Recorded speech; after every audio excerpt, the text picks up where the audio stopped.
Enterprise fans. I mean, good afternoon, I guess, if you're on the West Coast, but we're here. Round of 64 continues this week, our first week of Round of 64 action here. We've got Game 2 again between the 43 seed Rexbanner, the 19 seed McBain. I am Demarine2, and I am joined this evening by Asuka424. Hi, Asuka. How's it going? I'm doing too great. Oh wow, words are hard, y'all. I'm doing good. I'm a little concerned for our runners because they do not get a starting character. But other than that, yeah, not too bad. Looking forward to seeing how this all plays out. Yeah, this matchup was brought to you by Martin Broadcloak, I believe our 15 seed. So we're in the 15 seed quartet of the bracket here. McBain actually taking an 8-minute loss in game 1, even though he is the better seed. Again, another player who has not really had his breakthrough moment yet, and he's going to have his work cut out for him today if he really wants to have that breakout moment. Rexbanner also fairly new to the tournament scene last I had checked, so this was kind of a really interesting matchup for sure. And we've got Cotton Candy ready to start, so I've got feelings about this. I do as well, as I'm sure probably most people in chat are well aware. And what's interesting about this whole setup with Rex McBain and Martin being the one choosing this is these two are good friends, and they do a lot of racing on the side, kind of hanging out in chats. They know each other. They're these good people, so they're these good people that know each other and like each other and are trying to beat each other up for their lives in the tournament, because it's a happy family. It's like one of the Game of Thrones families that I don't know because I've never watched that or read the books. I mean, honestly, if you're in a tournament like this and you're not trying your hardest to take down your friends, then I don't know if we could be friends, honestly. But yes, speaking of Rydia is a character who has kind of seen a bit of a renaissance in these flags. She's definitely a step above where she's been. Leviathan slides down to tier 5 in the last balance patch. Sylph still around and easy enough to find in that tier 4 realm. So a lot of good options here for her. Again, like whips have not been nerfed or buffed at all, so like getting her geared and getting her going is not the toughest thing, certainly. It's just having her as your agility anchor is also pretty good. She's fairly slow, so hopefully you get a quick character to go alongside her. 90 hit points. 90 hit points and a Boreas. Let's do this. This is awesome. Oh, it's gonna be terrible. We're gonna be here a while, everybody, so settle in, grab a drink. It's gonna be a good time. And the thing about Rydia is, yes, Rydia's seen that bit of a renaissance, but the downside also, Freya says hi, the downside is the fact that you can't slingshot Rydia. With Sea Hero, she's always going to get EXP no matter what you do, whether she's alive or dead. And Rydia takes like 20 bajillion HP or EXP to get to nuke. So yes, you can have a pretty easy shot with Leviathan, maybe Bahamut if you happen to find it or come across it, but getting her to nuke, you're probably conceding defeat to your opponent. I mean, the flip of that is that anything that you do gives her experience, so you don't have to worry about like dropping experience in like the hook route. You won't lose any experience in Dwarf Castle, right? No matter what's going on, the experience is going to get funneled to her, which can thin out your need to grind too heavily. So there's certainly opportunity there. Of course, if we find like Cecil and Kane and Gang, we're gonna want to just grab a white mage and then stick a curse ring on her and just be done with it. Interesting gearing so far, but nothing for this party. We're looking for bows, we're looking for dancing daggers, and we're not finding any of that yet. Yeah, and it's nice to see that divergence early on, particularly with Watery Pass versus Castle Evelyn. These are both with this T flag. It's T Pro. These are very good areas to get decent loot early, and a good amount of loot too. Like we saw the strength ring in Castle Evelyn, which is going to be really nice with whoever's going to get a good bow real quick. Yeah, well, it'll be good once we have a character who can equip it, because we are devoid of that right now. So it'll be great later, but it's not useful here. Like, an Odin summon is fine, like, but there's nothing that really pushes us through the early game. Maybe we try to see who's up on Hobbs and Boreas it. Like, that's a play. But right now, it's a lot of looting and a lot of scooting right now. Governor Lance for McBain is well down here, so getting one of Kane's better treasure chest items. Lunar Staff can be equipped to ready to hit things, and that Stardust might get us off the ground a little bit here. Yeah, that could be interesting. We did see Rex check the waterfall to see who's having a spot in. It looked like a purple robe, so that is either a Mylon Zed or a Mylon and Friends, depending on who's there. But yeah, still nothing that sparks joy yet. Yeah, I mean, we've got a couple of... There's a Flame Whip. We got a couple of tools that'll get us through at this point, but McBain you know, we're getting just there. found a tiara. Yeah, I mean, we need a summon to go with it. Like, we got a headband here. We got a headband and a couple of whips for Rexbanner, so Rex actually has the ability to maybe push through the early game here with the Flame Whip headband combo for Rydia potentially. So options sort of abound here, but we still want to self-summon. We still want, like, maybe if we really, like, McBain is hoping against all hope that a Leviathan pops here, honestly. Like, I think that's why you go to Evelyn Castle first, is I want a Leviathan summon and I want it now. I'm gonna get Cat Claws, gonna get Bacchus Wines. If you want utility stuff, it's great, but it's not really what you're here for. Yeah, I think with every single treasure chest that's been looked at, I can start feeling the glares being sent to our wonderful restreamer Pancrez's way. This is definitely shaping up to be well, whatever we can find, we'll work with. But yeah. Rex is checking out to see what's the summon, and personally, I hope it's like a Cockatrice or something, or another Odin. It's an Odin. That's actually kind of handy. It does turn that Odin summon orb into money, which, you know, being able to sell Odin orbs straight up is pretty useful. So it's always nice. And McBain is certainly still looting here. Like, you know, no key items yet, and McBain's really feeling the pinch here. Like, you know, you've got a couple of use items that you can maybe use to throw at your problems a little bit. But, you know, I think maybe with the loss, maybe in the back of his mind, he's not looking to make an aggressive play here. He's looking to loot real heavily. Nice Charm Rod there for Rexbanner here, and a Power Staff. So, you know, we've got the tools to, you know, let Rydia hit things, I guess. Yeah, that's a...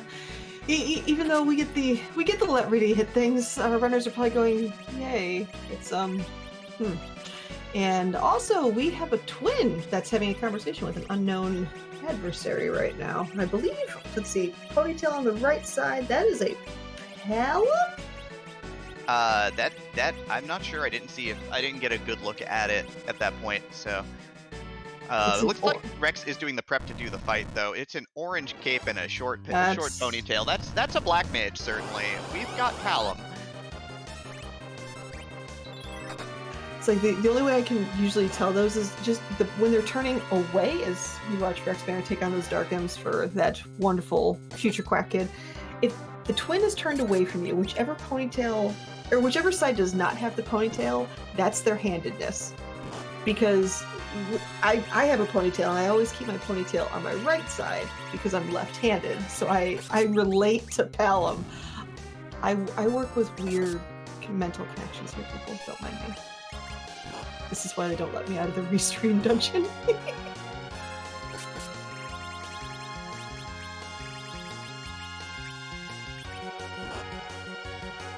Yeah, I mean, this is an interesting fight, certainly. Again, like, Rydia is taking some hits here. There goes, Palom goes down. We're not, like, the tiara is nice and all, like even, like, the Gaia hat's kind of nice, but it's not, like, this is not an easy fight to do. The harp is helping a lot, though, by putting things to sleep, and the whip is getting used, but, Edward's done. Edward's seen enough today. I just like yeah, Rydia, you're on your own. Bye! And then Rydia's like, nope, come back! And then he comes back and just... Right. So yeah, Dark Imps are dangerous. They're a dangerous opponent when you don't have a lot of hit points, even with everybody back road, because you're just getting hit hard enough and not killing them fast enough. Right, like, here's the Stardust crack from McBain. Like, this is where this is really useful, right? It's a sweepable boss, 3 targets. You just need to get through 1 wave of hits, and this should just end the fight straight up. It's gonna do about 700 damage apiece, so... You know, easy game, easy life, I guess. Easy game. It's like preload, so it's just walk in, Stardust, you leave. It's exactly the boss I think. Like, if there were a boss that McBain could have really wanted there more, I don't know if there really was one. Yeah, Oh, also, Rex doesn't have enough MP to cast that Odin summon, does he? No, Rydia's level 1. Rydia hasn't gained any levels Ooh. yet. Odin's 50 MP. It's not cheap. Oh no. Oh, yeah. Rex is deciding, you know what, Cracky could sit there for a while. We're gonna press our luck at Antlion Cave, see if we can find anything of value. Yeah, it's just tough. Like when you've got the tools to do things, it's just a matter of kind of how you use them. And now we got Palom with like level 2 magic. Rydia can cast summons now, assuming you get your hands on one that's decent. More utility items for Rex here. You got a Cure 3, saw Cure 2. You know, there's like a Change Rod. You know, this is just it's just real unexciting right now. Like there's a Mute Knife for sale here in Eblin, or in Fabul, excuse me. Oh, Heroin Robe. That solves all of Rexbanner's problems, I think. Yeah, I would not be surprised if Rex, before the fight, immediately equips on Rydia and just laughs at whatever is there. Just goes to town doing physical damage with all those extra physical stats here, because you know that's kind of what already with like a power staff ahead. Yeah, this Rydia is here to hit things and only hit things. Yeah, Rydia definitely goes burnout. We do see our wonderful Ashura, not the summon, but the mean summon over at Fabul. So this should be a relatively potentially good fight with those Cure 2 spells on Palom. Yep, here's another sweepable fight. We've got Dancing Dolls here for Rex. Is not going to use the Boreas here. Is going to try and burn it down with 2 Thor Rages. So knows his numbers. Good on him for that. Very skillful play here and not using the bigger item, instead using the free smaller items because you get 10 of them in your initial kit. Takes out the dolls with it. Not a lot of experience. 432, I don't think even levels it for once, or if it does, it's 1, and that's it. So that's pretty tough, but first look at a key item here. We've got a box, package on hand, character check, possibly ahead. Yeah, I could see. I would be surprised if Rex did not check that package. Maybe not go through with it, depending on what character's there. But with this team, yeah, I'd kind of hope for, I don't know, anything at this point. I mean, Tella's Tella. Like, people have been gunning for Tella the entire time. Cecil's pretty great here, I think, because the ability to carry a late-game sword. If it's Edge, that ninja sword, and we know there's Mute Knives for sale that Rex doesn't know about yet, would be great. McBain having a bit of trouble here getting set up on Asura. Doing Greyface, it looks like, but doesn't have the timing down. Doing Greyface with level 2 spells is incredibly difficult. So this is not looking promising right now, unfortunately. Yeah, I mean, speaking from experience, the only time I've ever been able to pull off the Greyface was just hit things. So the fact that he's trying that is impressive, nonetheless. Yeah, to give the technical stats, Greyface is what happens when when Asura switches faces. When Asura does this, if you act during the spellcast, so during, let's say, this Cure 4 spellcast, if you act during that spellcast, when you hit Asura, she won't change faces. You can leave her on the Greyface this way if you have, usually this is a physical strategy, but if you have a bunch of physical hitters, so it doesn't end up costing you 2 star veils to finish the fight off. So it can make things a lot easier, but it requires the action go off immediately. So it needs to be a low speed spell cast, I think 1 speed or less. So Sylph would work, tier 1 spells work, but tier 2 spells don't. Items work, attacks work. But it's just really problematic if you don't have the good setup here. Yeah, as a side note, that Heroin Robe is just, yeah, you're really seeing the power of Rydia right now.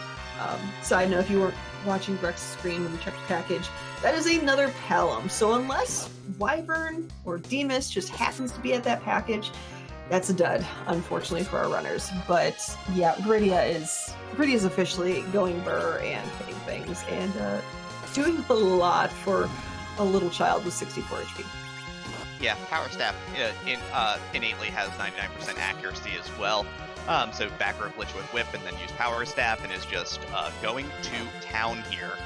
And of course she's going to get a lot of turns because much like a high-speed anchor, she's going to outspeed the enemies in the early game. So this is Rex's chance to kind of get back into it maybe. We'll kind of see how that works out. McBain is still struggling a little bit right now. Trying to get enough bluffs up, but I think he's bluff capped here on Palom, so doing about 2,000 a shot with Lightning 2. So ends up getting the 2,000 damage that he needs on that attack. Nice. To finish the job off, but ooh, that was dicey for a minute there. So maybe letting Rex back in the door a little bit. What is the bluff cap? Out of curiosity. It is. It's like plus. I forget if it's 12 or 15, but I don't know the exact number. But you cap out at 99. You cap out at 99 of the Black Mage casting stat. So. Oh, we love to see it. The runners don't. We have a hook on the table, ladies and gentlemen. Do we now? We do. So we're gonna be here a while. Settle in, everybody. It's gonna be a good time. There's that mute knife, by the way. It doesn't have the money for it, but yeah, there we go. It's gonna go dip into the inventory. Rex is a man of the plan, and that plan involves a mute knife, and he'll actually be incredibly happy that he has that mute knife in a hot minute because it's gonna be real handy because Masura takes quad damage from mage killing weapons. I wouldn't be surprised if that was either a one shot or a close to one shot with that kind of heroin rogue mute dagger combo. Oh, actually doesn't buy it. Ends up not purchasing it. Instead is like, I want Cure 2s. Doesn't even buy the Self Summon because he's just committed to letting Rydia hit things here. So neither player buys the Self Summon here. Does go back. Remembers to grab there it is. Yep. Excellent. Yeah, I wouldn't be surprised if he, as soon as he saw that, Ashura said, "Oh, heck, let's reset and grab that mute knife right quick." Yeah, chat is asking, hey, is this a great party for the hook route? I don't know, Star, is this party good for the hook route? I can't tell. Yeah, we kind of need to see which rude bosses are in the hook route, and things like, I don't know, Kanatsu, Ogo, Baigen. I mean, the character could be a saving grace, though. Could be a good character down there at the hook route. That's true. That's very true. Oh yeah, in chat mentioning D-Mist on the hook route. That's always a very awkward situation. Going, this is gonna take forever, but you have a potentially key item, and I hope it's not the magma key, because I'm gonna get real salty if it is. I mean, the big thing is that as long as you have 4 characters and basically infinite life potions, more or less, like you need a pile of life potions, you can get through Mist Dragon on the hook route 100% of the time consistently. This is true. I'm sure our runners are probably thinking, I don't want to do that. It's like, but yeah, you go ahead. Oh no, I was just being abused at the fact that that would be a funny hook route, and I would probably go make dinner and not miss anything. Yep, so double Thor Rage here for McBain to deal out the Dancing Dolls, or at least it's a Thor Rage and a cast from Palom. You can see Rex doing Grey Phase strats here, so it's doing exactly what was described earlier, which is taking the action at the point where you see the Grey Flash for the ability. So there's the Flash, queues up the ability, Life 1 goes off, right, hits Asura, we're going to see the Flash to change faces in the melee attack, and it doesn't change. So now, again, waiting, holding for a second, there's the Flash, takes the action, right, trying to quick parry with Palom, because not attacking with Palom is good, because if you miss, it doesn't trigger the effect. And gets through that much faster. And Rex probably has taken his first lead of this run overall, it feels like. Yeah, it kind of does. I pretty much think they've covered each other's footsteps. We haven't... I don't think we've checked Baron in yet. We haven't done door deals. We do have the free hook character on the hook route to look at. But yeah, I think Rex is good right now. Yeah, I mean, if this is a race, certainly. It's gonna be tough. There's a Gaia drum, which we may have to cash out at Baron Inn. McBain gonna go and find Golbaz waiting for him, so he's gonna get his first look at this boss and probably his last. But no deep in the seed Golbaz, no tricky setups. We don't have to explain all of that later. So, well, maybe next time. Yeah, just know that Golbaz laughs at you, and you need to just call it a day. Golbaz laughs at you, but you're a pig, so it's all right. Or you're just a tiny pixel. Not a remastered tiny pixel, just a regular one. Oh, I was told I wasn't supposed to be playing remaster on the other monitor right now. It's okay. I had after this I was planning on playing a game with fish shooting lasers at everybody, so it's okay. Hey everybody, I'm not playing remaster on the other monitor right now, I promise. I'm here for you, I'm here to entertain you, I'm here with Osco, we're here to have a good time. Restream brought to you by Xpancraz, and we have one of our newer restreamers. Maybe a harp. God, names escape me. I'm bad at names, I'm sorry. It's okay, that's what the commands are for. But we did see, let's see, elixirs of Leviathan summon, dog barking, and some tents going on in the wonderful Evelyn Cave shop, so that's a pretty decent collection, right, Freya? Right. But yeah, but here we are. There's also dragon whips for sale here, so if you wanted a dragon whip, that would be great. One of the notable flags that is on for this is no J items in shops. So notably, there is going to be no buying of sirens, no buying of Bacchus wines, no purchasing of coffins. Right? It's gonna be summon orbs and healing items. That's it. Yeah, that's a. I mean, we've seen a coffin, we've seen a Bacchus wine, and well, they're just gonna have to share the wealth. And by share the wealth, I mean just kind of keep it for a rainy day and hope that they don't have to use it again after they've used it.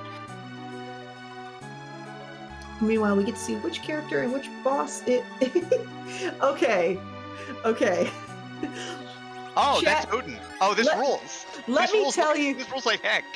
Let me tell y'all about the power of Edward for all you disbelievers out there. Eddie, his hide command is broken, and it's awesome. So he can, well, nope out of fights by hiding off screen, and Odin doesn't. He can't really get around that. His Zantetsuken only affects the little tiny box that's on the screen. He hasn't figured out how to go outside of that little box. So, here's the thing, though. We haven't seen a silk web. We haven't seen a way to slow the boss down. We don't have blink. We haven't picked an illusion out of the box because Edward's got to jump out. And then, I mean, the spot doesn't have a ton of physical damage, but Edward still has to jump out after the second Zantetsuken and not get killed by Odin. As someone that's actually pulled that off without an illusion, if you pull it off, you go buy a lottery ticket. But it is possible, just like getting adamant armor out of a pink buff. It's possible. Don't expect it to happen, but it's possible. Yeah, don't put money on that one, honestly. Yeah, to answer the question, chat, no, the lottery ticket didn't pay off, and that's probably why Rex is getting very loot goblin hungry right now. Yeah, seeing that Odin, it's doable in the right conditions. Right now, Rex is trying to find that doable condition to finish that fight in. Plus, we don't even know who the first character is in the King Queen spot, so for all we know, that could just be, well, hilarious. We've seen Valvalis, we've seen Golbez, so those are two gaining bosses that do not mean that it is there's a Magna Key somewhere else. But if that King Queen spot had Wyvern, that would be really funny, considering our runners haven't checked everything yet. Yeah, of note, Rex is pretty well done with the hook route for now, is going to use one Leviathan Orb and get a 20 grand refund for the others. That's not the end of the world, honestly. Money is not super important on this flag set, honestly. You can buy some power equipment if you really want it. Like tier 5 swords, so lightsabers, gunner lances, ninja swords. But, like, again, with that lack of consumables are where the money goes, like into star veils, into potions, into other things, so it's pretty well fine. That is, I think, our fourth problem. Black mages everywhere, but we've got soldiers here, so this is just fine in the first boss spot, honestly, in Baron Inn. But yeah, I think both our runners are about to have a very good time. Yeah, Rex is very quickly hoping to hack that there's a Magna Key either here or maybe at a Demist at Magus Sisters. Or ordeals. McBain's going to check ordeals, which could be pretty interesting. Yeah, we've got a couple of different possibilities here for bailout options here. There's a Lunar Spark for Rex, who we got. Show us why it is Wyvern. Alright, good time here. Glance! Or hug! Edward's out! Eddie's done! He's seen it! Radia is doing 1200 damage a swing. Edward's like, oh god, the carnage, I'm out! And Wyvern is, the nice thing about this spot is Wyvern is super slow. No! Puts the yield to lock down on, this is a problem, this Lit 2 is going to get reflected if it's not fast enough. We'll leave it as, but should do enough damage, we should be fine. Yeah, the Rydia 2 swings to start the fight doing nearly 3 grand is just fine here. The spot's so slow that Rydia is a powerhouse with that heroin robe. It's good times. and we're here for Moon Times. So speaking of moons and dragons that aren't dragons, hello Bahamut. Welcome to our first boss fight on Mount Ordeals. McBain, I don't think has that heroine robe. I don't think he picked it up. So Rydia's gonna have pretty normalized casting stats at this point in time. So this Leviathan should hurt pretty bad. Yeah, 2,700, Yeah, not bad. that's not bad. Side note, because it amused the heck out of me, I did a ZZ4 seed recently, and the burn that Wyvern gave was explode. I did not stop laughing when that happened. Wyvern's here to get a job done, and that job is Right. to get kills, I guess. It's like, and the best part was like, I'm just gonna target your Tella. I'm like, okay, thanks. Bye. Thanks for the XP, buddy. And the free objective. I guess basically Wyvern has the worst Pokemon trainer behind him. Oh, it's a no broke in the back attack spot. Well, we're absolutely gonna get blasted here by 2 big waves, and then start getting meleeed before we even get off the ground here. Yeah, this could go a little crazy. The Sylph Summon's definitely going to be helping out here. The Sylph Glitch, mind you, is not on, so every time Rydia uses it, she's going to be using MP. I mean, she's in the middle spot anyway, so the Sylph Glitch wouldn't matter. However, yeah. I mean, it is a way to patch up. It'll basically patch the party up to 75% health, because they'll get you'll get the Sylph off, and then you'll get Blazed in response, which does 25% damage. So, still you're going to heal up a lot of the way, and then it's usually fine. But the big problem is, of course, is that you can see the bluffing going on with Palom, because you want to get Palom up to that damage cap before you start casting with him, because you really don't want to take counterattacks. But instead, Leviathan doing the job. The Superior Sea Serpent today, and McBain's going to give us a look at the Crystal Room here, while Rex is going to give us probably a look at the character here on the moon. Yeah, and the thing is, as much as I hate to say it, both runners are showing 2 very different but effective strategies to use as Rydia. On Rex's side, you just have the Battle Warrior Rydia hitting things, Heroine Robes, Dragon Whips. On McBain's side, you get that magical Rydia who's just doing work with that Leviathan summon. So I guess she's helpful, I guess, maybe. Yeah, McBain popping a save for safety, and 4 character hook route officially. do we have anything for him? Yeah, there's McBain is sitting on like a cat. I don't know unless he sold it. He's sitting on a cat claw, black belt, strength ring. Right, there's a ton of gear for Yang in Evelyn Castle, and we got a crystal bucket. So and a Doctor Dialogue. So you get the Lunarian slop bucket here. That's unfortunate. It's looking more and more like Hook Route, unless one of them wants to make a cheeky Magus Sisters spot check. But yeah, that Yang will be nice. He does a lot better with a slingshot to get those levels, to get the damage output. But right now with his HP pool, I'll take a large HP pool at this point with these wonderful characters ish. Yeah. We still have, both players still have the Mad Ogre chest. Rex still has the bosses at the top of Ordeals potentially. So, there's a lot of ways to get enough experience on the Yang for him to have a nice looking health pool here. And that's a Lunar Sparkle. We know it's not Ogo. We know it's not Wyvern. Probably Pale Dim here, honestly, if I were to venture a guess, because that's how this works. I'm gonna say Plague just because I hate it. Or That is an awful fight there, because they mailed twice. Yeah, that's a thing that exists in this seed. Yeah, the positive is, though, is that if you do buy Cure 3 potions, in theory you can throw enough Cure 3 potions at them to defeat them because they're undead, but that's kind of a gory boss to see there. Not what you really wanted to see at that spot. Yeah, no, that's definitely a write it down your little notebook and say, okay, you can stay there for a while. I have other things to do, like the rest of the seed. I'll come back when I can actually do damage without dying immediately to you.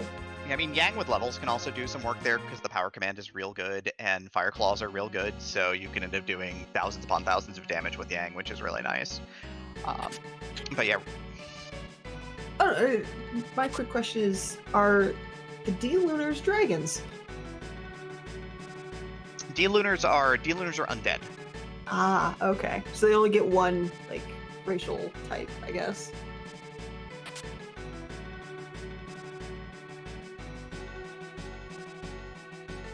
I mean, the chat is also chatting about how the virus counter script works, and virus has enough of a base spell power on its own and is not elemental, so basically ignores any resistances that you have. That even in that spot where the virus script is not going to do a ton of damage, virus still hurts. Like, you look at spots with Mega Sisters where, oh, there's a Cat Claw too for Rex, so Cat Claw, Poison Claw, look at this gear. So even in spots where you don't get a ton of virus damage, it still hurts pretty bad. And I'm getting corrected, they are dragons as well, so it's fine. It's just, like fire is the most efficient, and healing is, like, the most efficient, because most of the time you don't really have dragon killing gear, but we do have, like, a dragon whip as well. Not that you want to be physically attacking them. Yeah, one of the biggest things in Final Fantasy IV that I've noticed is all of the false dragons and dragons that actually are dragons but don't look like dragons, and they needed to get their act together at some point in time, because, yeah, look at Bahamut! It's a dragon, right? No. It's not a dragon. Bahamut is royalty. So basically, dragons are like Lance of the Elite Four, and Bahamut's like, I'm better than you dragon trainer. I'm the Pokemon champion. Oh no, McBain has a little bit of a trouble spot there. Wyvern in particular hates summon monsters more than everybody else because we'll unload on them with the Mega Nuke after they go off. So yeah, McBain, while the Leviathan does 3,000-ish damage, it's not enough damage to clear the entire fight, and his party gets set on fire. There's a crater where the inn used to be. It's kind of a mess. Get a doctor. It's just the doctor walks up to the crater. Yep. Yep, that sure is a crater. That sure is a crater. That'll be $50, please. Yeah, Rex is gonna be very reliant on Riddy to push through this fight here with these physical attacks for about 350 a pop here. So it's gonna get there. It's gonna take a hot minute. Gonna try and patch up the party with tier 2s. So doing a little Chemiston fight here. This is a spot where Leviathan is definitely more efficient, but Rex is not geared up for that right now. And Siders, we are watching the Tale of Dragons and Not Dragons. A quick shout out to the wonderful people behind the scenes that are making all of this stuff really heckin' awesome. We have everyone's favorite breakfast food, Pancraz, doing the restreaming today and rolling this hex seed of an awesomeness of a hex seed. There we go, for these runners. We have Lemia Harp doing some fantastic tracking.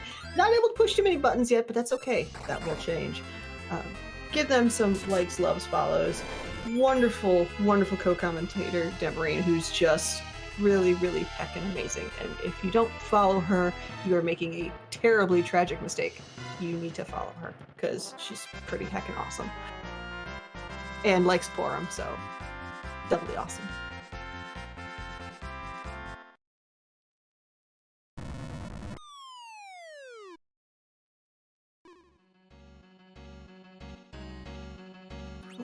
Let's see where our runners go now that we're fairly confident that we are looking at a Hookra right now. Again, oh, go on.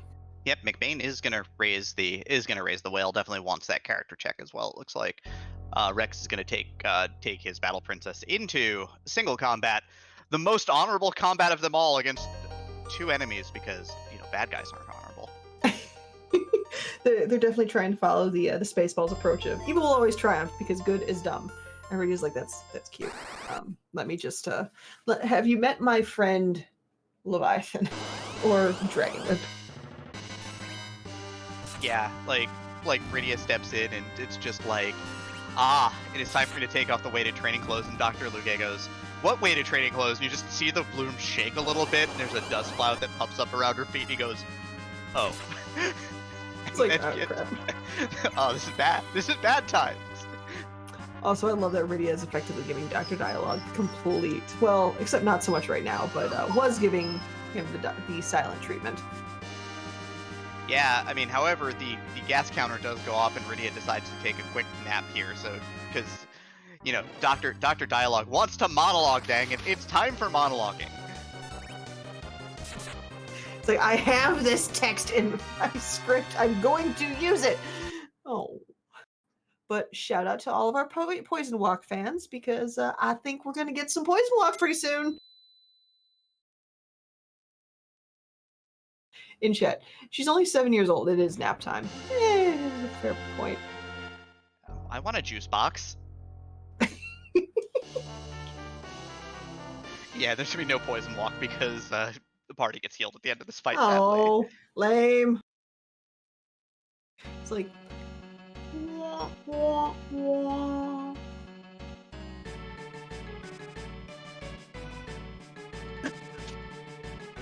Robbing us of the Poison Walk is the equivalent of robbing us of harp music, with the exception of if it's Zelda music, at which point, rob away. But still. Wow, hot takes. I can't believe the hot take that we're getting tonight. I thought I was the hot takes person, but no, it's Asuka. Asuka bringing us the hot takes tonight. I mean, real talk here. Anyone that willingly, loudly professes that Edward is their favorite character without question, you know that they've got a slew of hot takes. Or they're just missing, like, all of their brain cells. One of the two. Maybe both. Yo, but Telltale Heights slaps. Fair. Rex is doing a little bit more shopping here. Not quite sure what he's looking for here. We'll see if he decides to purchase anything, but nothing really, picking his interest. So he's gonna bail on out. McBain is gonna get this look at this lunar sparkle down here, and we'll see if he decides to check and see what it is. The loot in Cave Bahamut is, as usual, complete garbage. Oddly enough, this has about the same loot probability as a basic underground location because there's no danger here. It's like, oh, that cabin though. Oh boy. Rex finally gonna cash out that second Leviathan summon, gonna burn through some of this inventory. Not sure what else he wants to get rid of here. That middle sword's probably useless. That slumber sword's pretty bad. The leather shirt, yep. And he's gonna grab... Oh, we got mages. We want rune rings. That makes a lot of sense. Yeah, it's definitely one of the best purchases that he definitely could have made there. Wonder what he's getting in that weapon shop. It looks like it might... well... Could he be going for a back row glitch? Does he have a bow? I mean, maybe we haven't seen a bow yet at all. Interesting. Yeah, it's been a bow-free seat at this point in time. So Rex is going to touch down here. Rex is still shopping here, I guess, doing some prep work for the inevitable hook route, because we all know it's coming.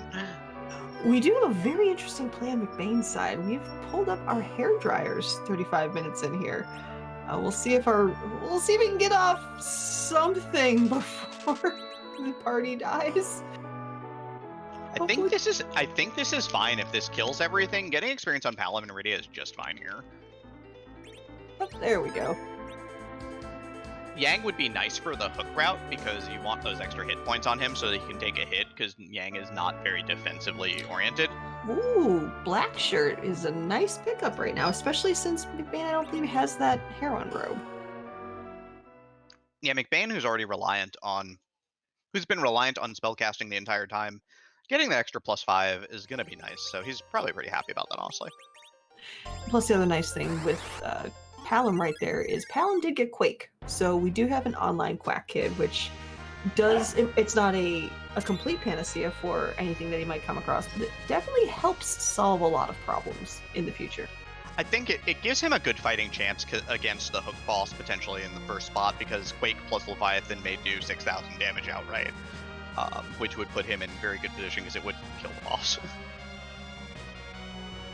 Again, this is where you want those hit points on Yang to take a hit or two, but, you know, can't beggars choosers and all that. We're going to take what we can get and get it and get out. Yeah, this is definitely team, I'll figure out something and just make it work.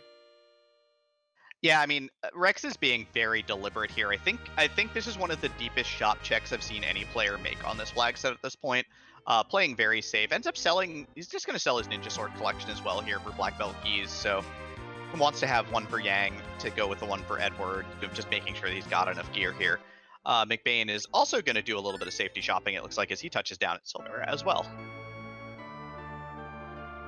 Yeah, I think that Odin is definitely, or just probably a combination of that Odin and then just the wonderful quote-unquote party of characters that they have available to them is a little terrifying right now. Oh, Yep. Pankras are in the chat mentioned a good point, potentially looking for a cursed ring for Thunderstruck. Yeah, I think you can finesse it. Rydia's pretty slow if without any agility boosting gear. Like, maybe this is one where you could finesse it because Rydia's your anchor. It's gonna be tough, but, you know, especially if you're Edward, like, McBain maybe even needed the levels on Edward from that hairdryer fight to set things up. But the headband gives you a little bit of agility, so there's a possibility that we've got enough gear just to finesse it. It's gonna be like doing it at like, yeah, for lack of blink as well. But maybe to do it at battle speed 3 or 4, we might have the gear that we need to finesse the fight rather than push through it. This will be a very, very curious hook route to see what happens, and particularly what is still in that King Queen spot that we're awaiting to see. Yeah, and I'm sure both players have sort of a plan for whatever it might be. Again, McBain's going to have the Quake and the Leviathan online, and Rex is going to have Rydia as a real heavy hitter for that fight with a ton of defense. So, you know, options certainly abound here for both of our runners to get through that fight, and Rydia's kind of going to carry the day, which I mean, honestly, the way that these seeds go, I kind of love to see it at this point in time. It's just really cool. And the question in chat's, what's the most rude King Queen fight they can get right now? It's not Evil Wall because, well, Eddie can hide. Not really Biken anymore with Quick online. You can essentially arm lock him, and with 8,000 HP, that's not a tough sell. Mentioned chat DKC, that could be interesting, especially with how much DKC might do there for damage. I mean, that's not DKC. Both players have done ordeals. That's Paladin Cecil. That's an Ice Brand swinger. We do have an Ice Brand on hand. I mean, there's better weapons. You can almost always buy a lightsaber on these flags if you want one, so it's pretty cool. But yeah, DKC would also wreck up this party though in that first spot. Again, you'd have to basically de-equip your Rydia and kind of set things up. It's going to be interesting to see how things play out here, certainly for both of our runners. Because again, that boss could decide this entire race. Like, it's kind of, when you hear it at first, it's kind of unbelievable, but you know, like, getting that advantage is a big deal a lot of the time, getting out of the hook route.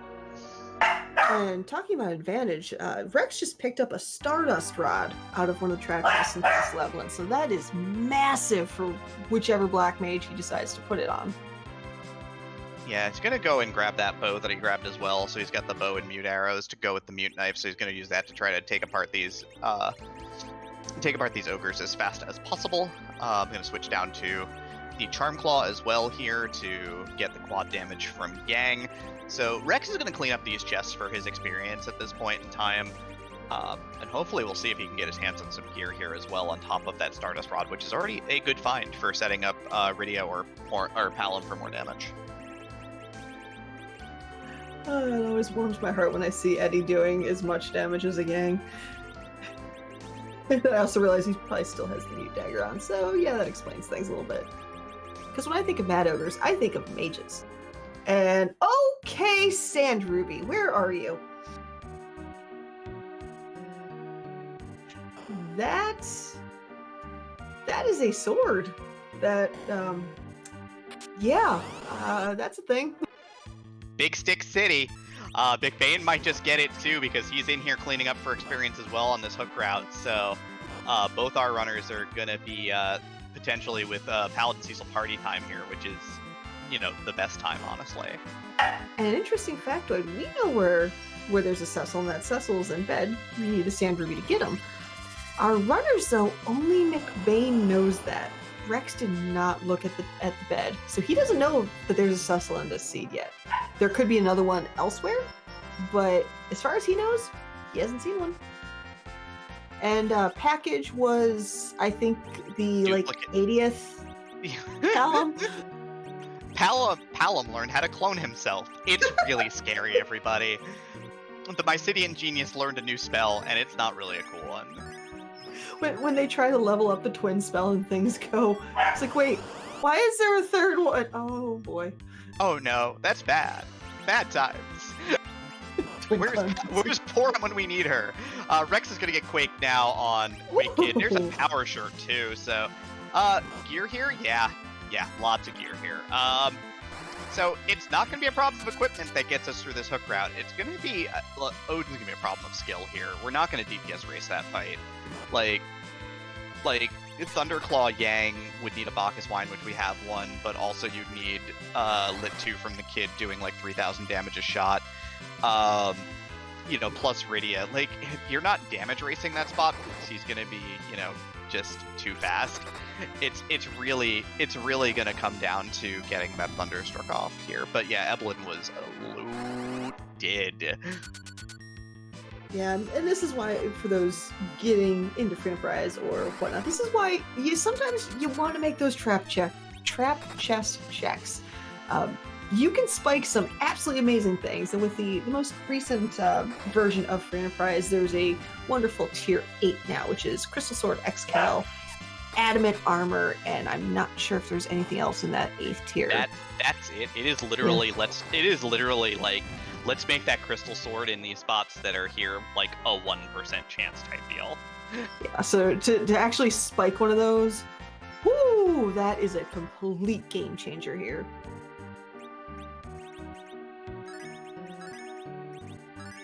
Let's see, do you think anyone will try to face check moon spots for free boss before hook? At this point, Rex is obviously going down the hook bar right now, so I don't see him making a play for it, but I think the fact that they both came to Castle Evelyn and they're finding some really good loot. With this party, I wouldn't be surprised if they both just decided to go just YOLO the hook route at this point. Yeah, we've also seen already Dark Imps and guards, Tri-guards off the table. So we know that D-Lunars are up there and Cave Bahamut, which is brutal. Like there's an honest argument for let's go play on the moon a little bit here and maybe try and get some levels. We could reaction grind. We have some options for getting experience, but like it's tough. It's a tough call certainly, because if you get stonewalled on the moon, you're wasting a ton of time, and that maybe not a gamble. I mean, especially McBain, who's down a game, would probably consider taking here. I think that's part of the reason why he decided to take the hair dryers. It was fantastic. It worked out for his Palom. He got Quake. Didn't necessarily get levels on any other character because, well, they got hair dried.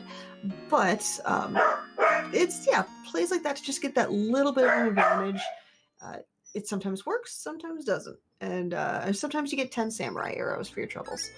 Yeah, like the big thing is if we were to make a moon play here, it need to be like KQE. Like the bosses you could do right now would be like even like Water Hag in the right spot is doable. KQE and double guards is really it. Yeah, pretty much. That's it. I mean, for all we know, all three of them are on the moon, but still, it's like, yeah, that's a... the odds are definitely not in your favor to find out there. Yeah, Evil Wall Crystal Sword needs a lot of luck because you need to roll high on physical damage a bunch to get enough damage out, or you just have to push enough damage to start the fight and then get Edward out of there. Not exactly a good time, honestly, so... We have one coffin in our inventory and mute gear for double guards, so that's doable. Okay, so with Stonemen, is Quake the only spell that really does anything to them, or does Virus do anything as well? Stonemen are giants, and they are weak to ice magic, so Ice 2 is usually the weapon of choice on those. They don't have quite enough magic resistance compared to our gear. Normally they're fairly magic resistant, but our Palom he's dressed to the nines today. I mean, Stardust Rod and Black Shirt is plus 20, so it's good times.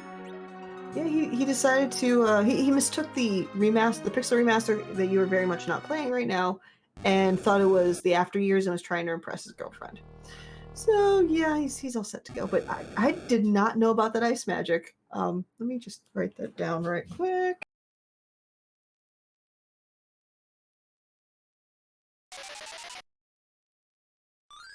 Yeah, Rex with a marginal lead here finds the Vanilla Mad Ogre chest here, the Vanilla Mad Ogre spot. I'm gonna go ahead and re-equip those that bow. I'm gonna go ahead and try and fight through these really quickly. We'll see if McBain decides to try to take the Ogre's chest here, because, you know, again, I think McBain's ahead on levels, so no need to touch it if he does not want to. Yeah, I think getting Quake was relatively recent for Rexbanner, and yeah, we knew McBain got it from the hairdryer, so. Yeah, for Rex it was second chest in Eblin. But it looks like McBain is still looting and scooting, so with the looting side of the scooting, that means that he is likely to go and crack this chest open for the Ogres. So yeah, so we're going to see the second player. We're going to see both players fighting off the Mad Ogres here. They're both doing good damage though, so not a big problem. 9480, no life glitch on these flags, so can't throw life potions for bonus experience points. But we do get a gold apple, which actually is really handy. I would potentially throw that at Yang right now. Really? That's actually surprising given, well, the pitiful HP totals and everyone else. Why would you, out of curiosity, why would you put that on Yang? Because more is better on Yang right now, and I need him to be able to survive a couple of hits. I mean, it's 100 HP. It's pretty marginal on everybody else, because it's very likely that everyone else is still going to be in one-shot range, even with the extra 100 health. Maybe you put it on Edward for hide strats for Thunderstruck.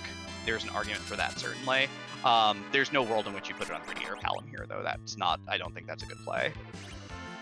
That makes sense. See, Chet, this is why Demarine needs to do more comms. Demarine is a smart person, a very smart person who knows her stuff. So, again, she's awesome. Listen to her, she's the smart one. Well, we're gonna get a look at this boss. Who we got?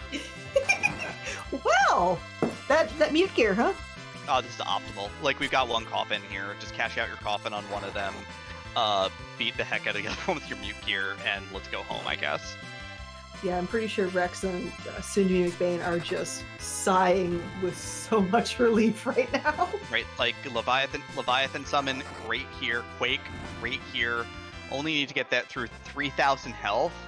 Yeah, this rules. This is exactly what you want to see. I mean, it still doesn't quite solve the Odin problem, but it's one less problem that he has to deal with now. Yeah, this is no longer an issue, thankfully. You get that full heal before the Odin fight, so it doesn't matter. Gonna cast Stop. Alright, easy peasy free as a bird here. The tiny baby Edward got squished. Tiny baby Edward got scooshed. We do get this sleep off to go with the Stop. This guard's not going anywhere. He's gonna dream of sea serpents, I guess. It's unfortunate, I guess, but he's gone now. Yeah, he dreamt of a sea serpent and then realized, oh no, I'm not dreaming. This is an actual tidal wave coming. Oh boy. Rex is going to do the wise thing, but not the aggressive thing. He's going to save before this Odin fight, because this is going to be very subtly difficult. Yeah, this is when, for those watching this is where you're going to see a very, very decent test of skill here.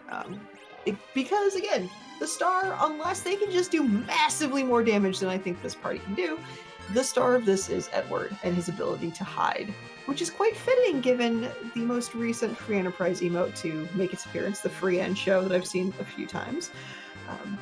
Because, yeah, this is a thing. Yeah, this is going to be brutal.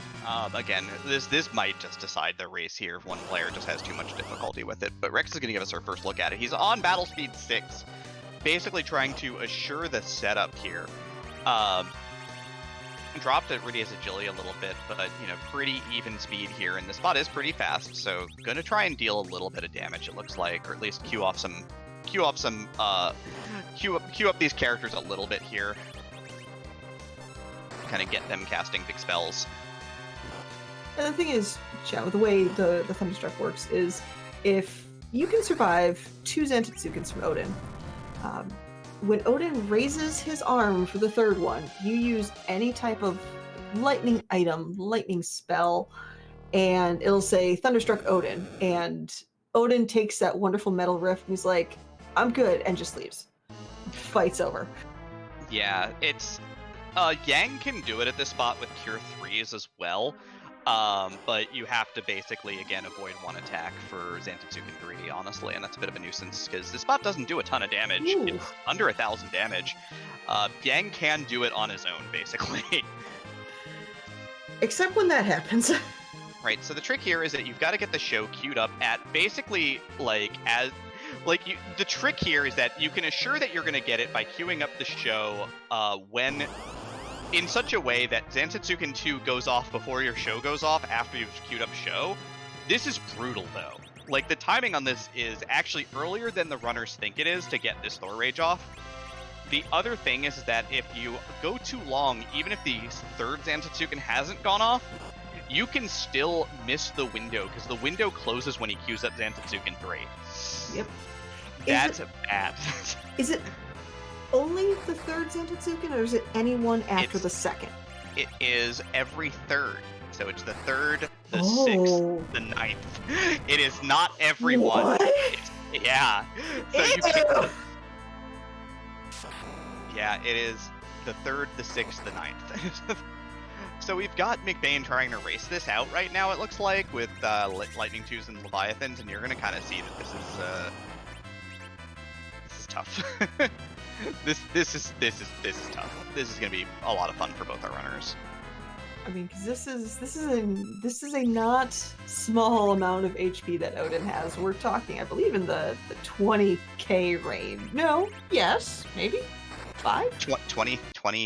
What is this? 23 or 26? It's above 20,000 damage that we need to do. I don't have the exact number in front of me. I apologize. We're not exactly here for exact numbers, but like the trick here is, again, you can get. This is where you consider putting the apple on.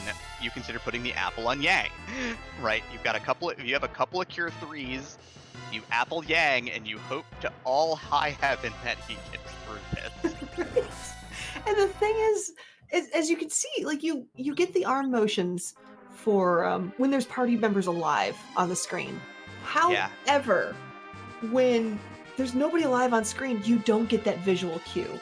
So you just have to know the timing. Yeah, because you're not getting the physical attacks. As you can count the physical attacks, and then you get the sword raise. If no one's alive, you don't get that. So keeping Yang alive might, again, also be helpful for pulling this off successfully as well. This is amazing. This is going to be, this is just such a test for, this is the kind of test that you need to be able to pass to win this tournament, right? Like, oh, absolutely. Like, that's the hardest part of this right now, is that this is the challenge that these flags provide above and beyond anything else. If we had a Silk Web, this would be a lot easier, because we wouldn't be stuck in trying to score a very particular timing on this fight as well. A question, Chad, is there a good way to do this fight at these levels without hide strats? No. The good way to do this fight is to close the game, contemplate life choices, take a walk outside. No, be positive. You can do this, Asuka. It's fine. We got this. I love doing Thunderstruck. Are you kidding me? I've done Thunderstruck at the spot. We got this. It's fine. Here we go. We're going to heal Yang. Yang is getting healed right now, so we're going to try and keep Yang alive. If Yang doesn't die to this melee attack, we got a shot here. Ooh. This is where you want to have a Cure 3, honestly, but I think at this point you may just parry off. No, he's going to go for the Cure 3. He's got one in the inventory. Got one in back. It's a little late here. Oh, no. No, show now. Got to, show, right now, and then maybe get in there. It's just the timing is super tight. Emily makes a good point. Poorly Drawn B is mentioning the best way to do this is go Moon before Hook. That is. Yeah. Get some levels. Oh no, he blinked wrong. Oh no. Yeah, no, Odin is just very fast at this point. We don't have a tool to slow down Odin in any way. That's the hard bit. You need to be able to slow Odin down a little bit here. Yeah, you can see McBain's going, you know what? I think Bees had a good idea 15 minutes into the future. Or 15 minutes ago. However that works, because wibbly wobbly, timey wimey. Yeah, let's go do something else. This hook route sucks.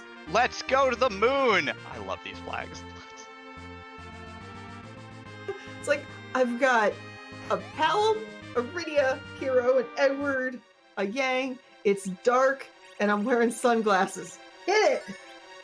We've got all the equipment we could ever want for this, basically, except for maybe like a crystal ring and a ninja hat.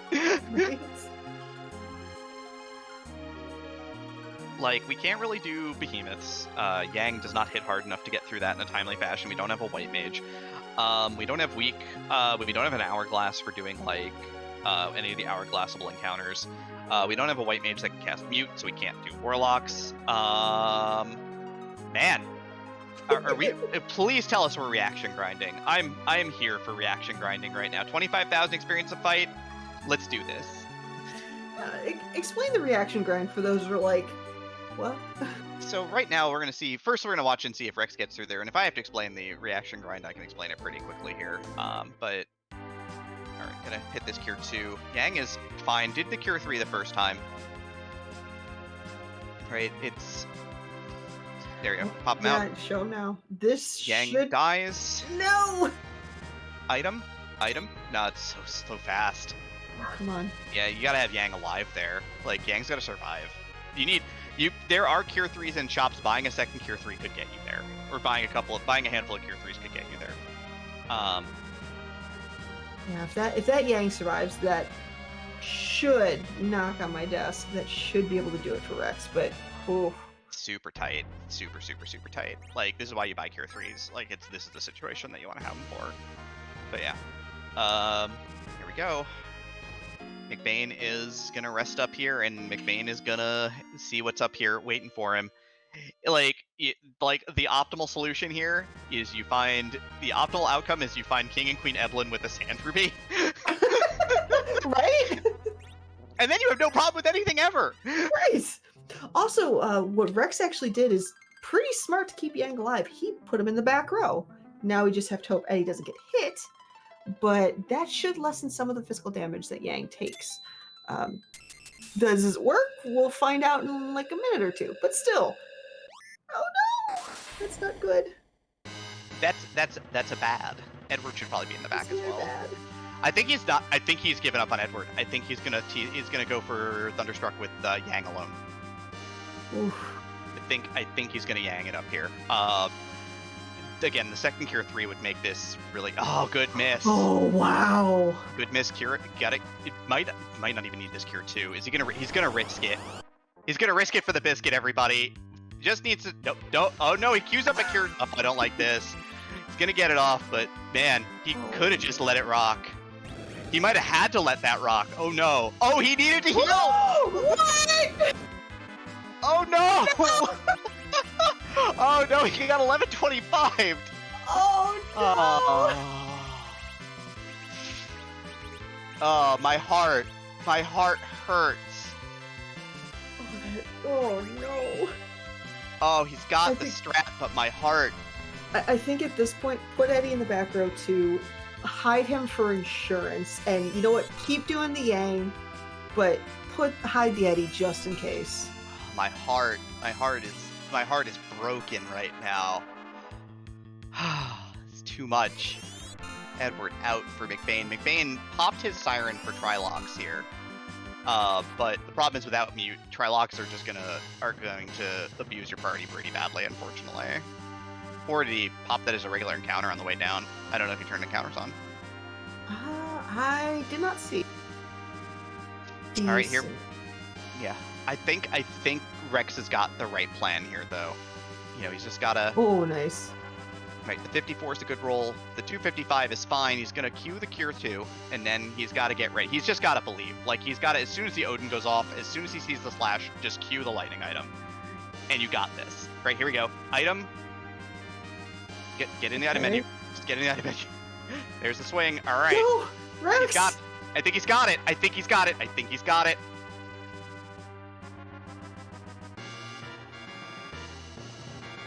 It's too late. No, The timing's too late.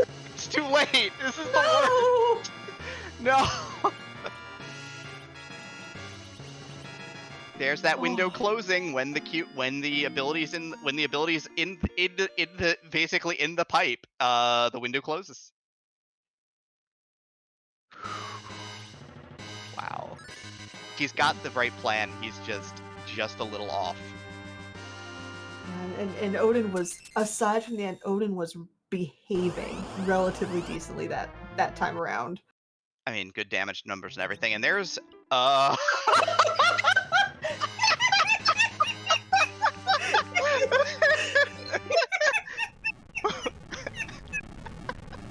no. That's a Pancrez, I hate you. And everybody in chat, Pancrez, we love you.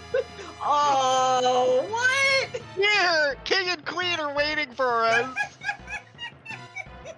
It's like you have 2 doors to choose from. Choose wisely. If this is the Sand Ruby, I can quit commentary forever. Right?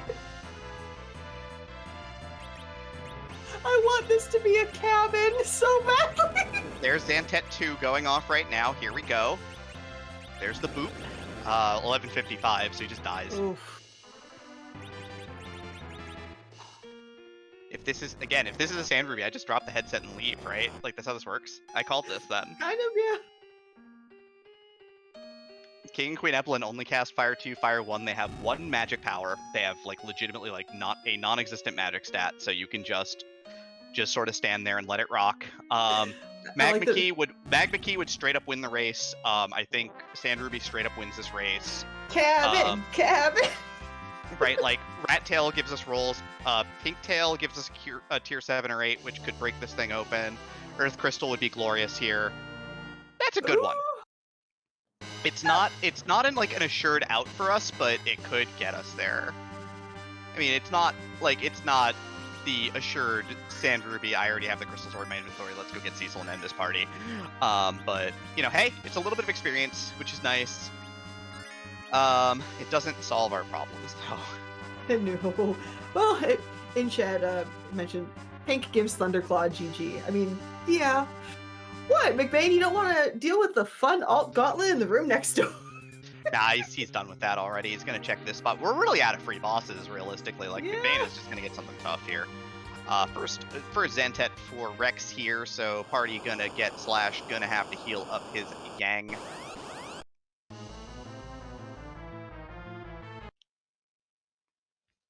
Ooh, that's a that's cute. That's fun time, party time. That's fun time. I'd say let's see if I can nope out of this faster than I did the alt gauntlet.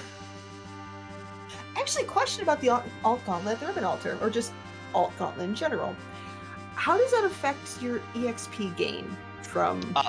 You get the experience for the actual fights. So in that spot, it's actually pretty bad, because a couple of those fights are pretty abysmal for experience. There we go. You got it. Thunderstruck Odin. There it is. We salute you, sir. Oh. You did well, but today your day is done, friend. Rex is through to the underground as McBain is gonna check the Crystal Sword altar here. Again, we're really out of free bosses though. Yeah, we are.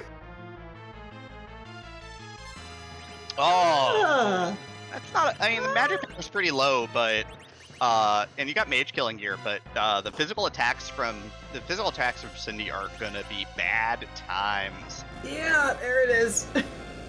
Also, this spot's real fast, so continued bad times.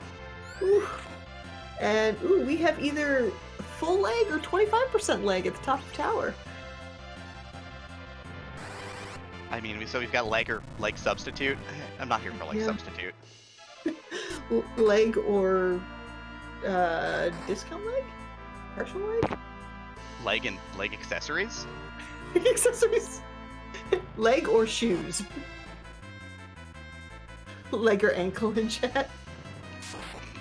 But yeah, so we'll see if McBain gets through this again. You can kind of see that these lit 2s are doing no damage whatsoever. The virus will hurt if it gets to that point, because after 4 loops of the script, the 4th loop is virus, and virus actually hurts. But Leviathan and Quake are at least going to take care of the small sisters, so we're going to get a couple of turns of free damage here. We've got Edward zerked up so that he can just swing away.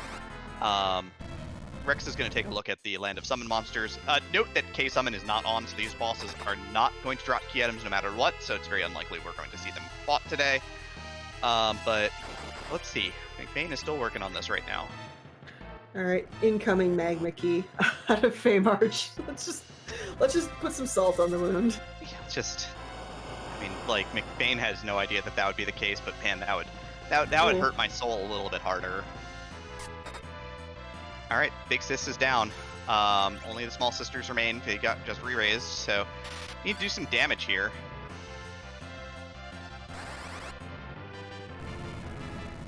And that Thunderclaw would have been nice. I mean, heck, if Rex comes across an Odin later on as well, that'd be perfect. Wait. Rex.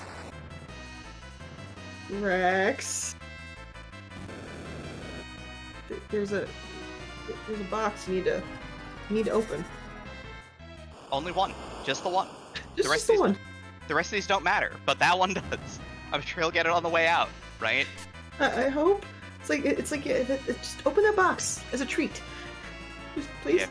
Maybe he's just clearing inventory out first before he decides to, which would make a lot of sense. Don't sell that crystal sword. That crystal sword rules. Let's quake here. I think the Mega Sisters are going to die here. Yeah, good fight here for McBain. Well done.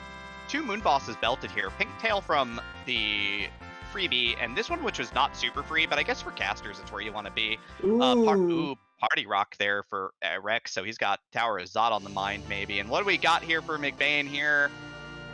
It's a crystal shield. Oh, shield. That's a yay? Not really.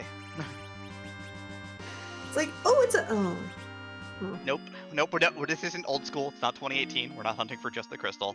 But still, it's nothing but experience points. So McBain's gonna have a pile of experience at least going back down that hook route probably. But man, the moon's not doing him any real big favors here yet. You know what I want to see? Because I'm nice. I care about our runners. I want to see that alt gauntlet have both the pan and the magma key. You're terrible. Stop being terrible. Hey, I'm sure everyone in chat would maybe agree if they're horrible human beings like me.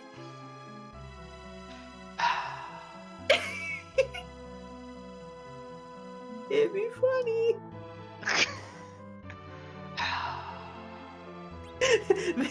Chad is not disagreeing with me.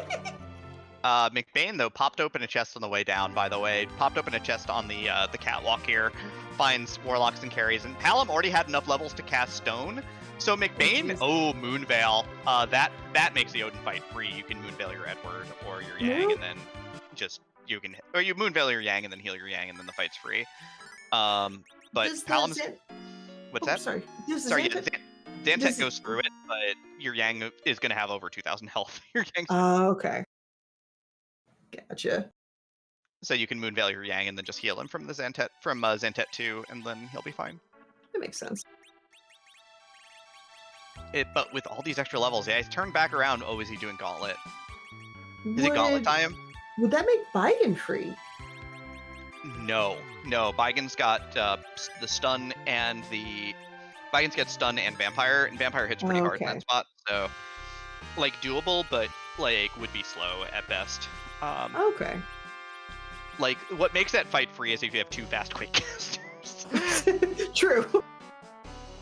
But you've got to be pretty fast at that point, and we are not pretty fast at this point. But he's going to go down and do it anyway. We are going to buy nice. Wow. I maybe thinking Leviathan plus Quake is going to do the deed here. I like the play, I think, but it's aggressive, and I like that. May not pay off, but I'm here for McBain trying to make an aggressive play here because he kind of got stonewalled by Odin. And plus, with all the levels that he's getting from these lunar fights, it's making Odin less and less scary.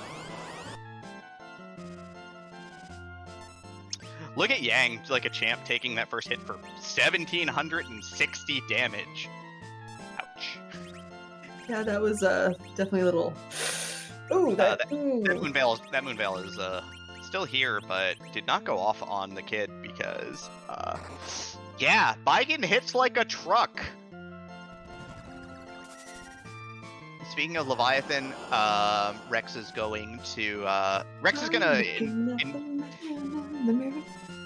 summon Leviathan to fight Leviathan. Leviathan gets confused and hurts himself in the confusion. But that's because Leviathan was in Shy Noodle mode. Now he's in Angie Noodle mode.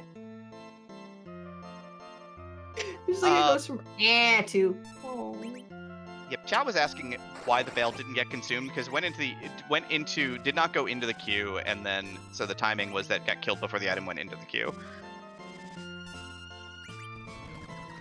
Is Rex still on a low battle speed? Asked Pancras. I think he might still be on battle speed 6. It's looking slow enough. But yeah, trying to work through Dwarf Castle here.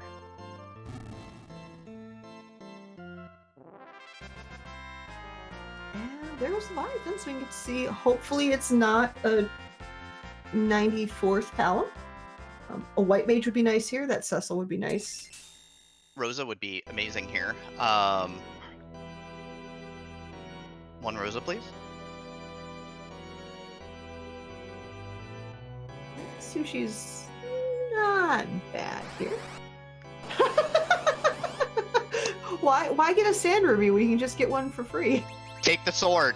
The sword? No, the sword.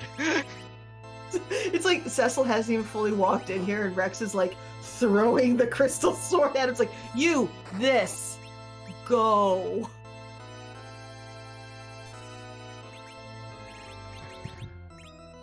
As much of a connoisseur as I am of selling crystal swords, trashing crystal swords, walking away from crystal swords, I see this seed, I have a crystal sword, I have a Cecil. Cecil is going to be using that crystal sword, and he's not going to not use the crystal sword.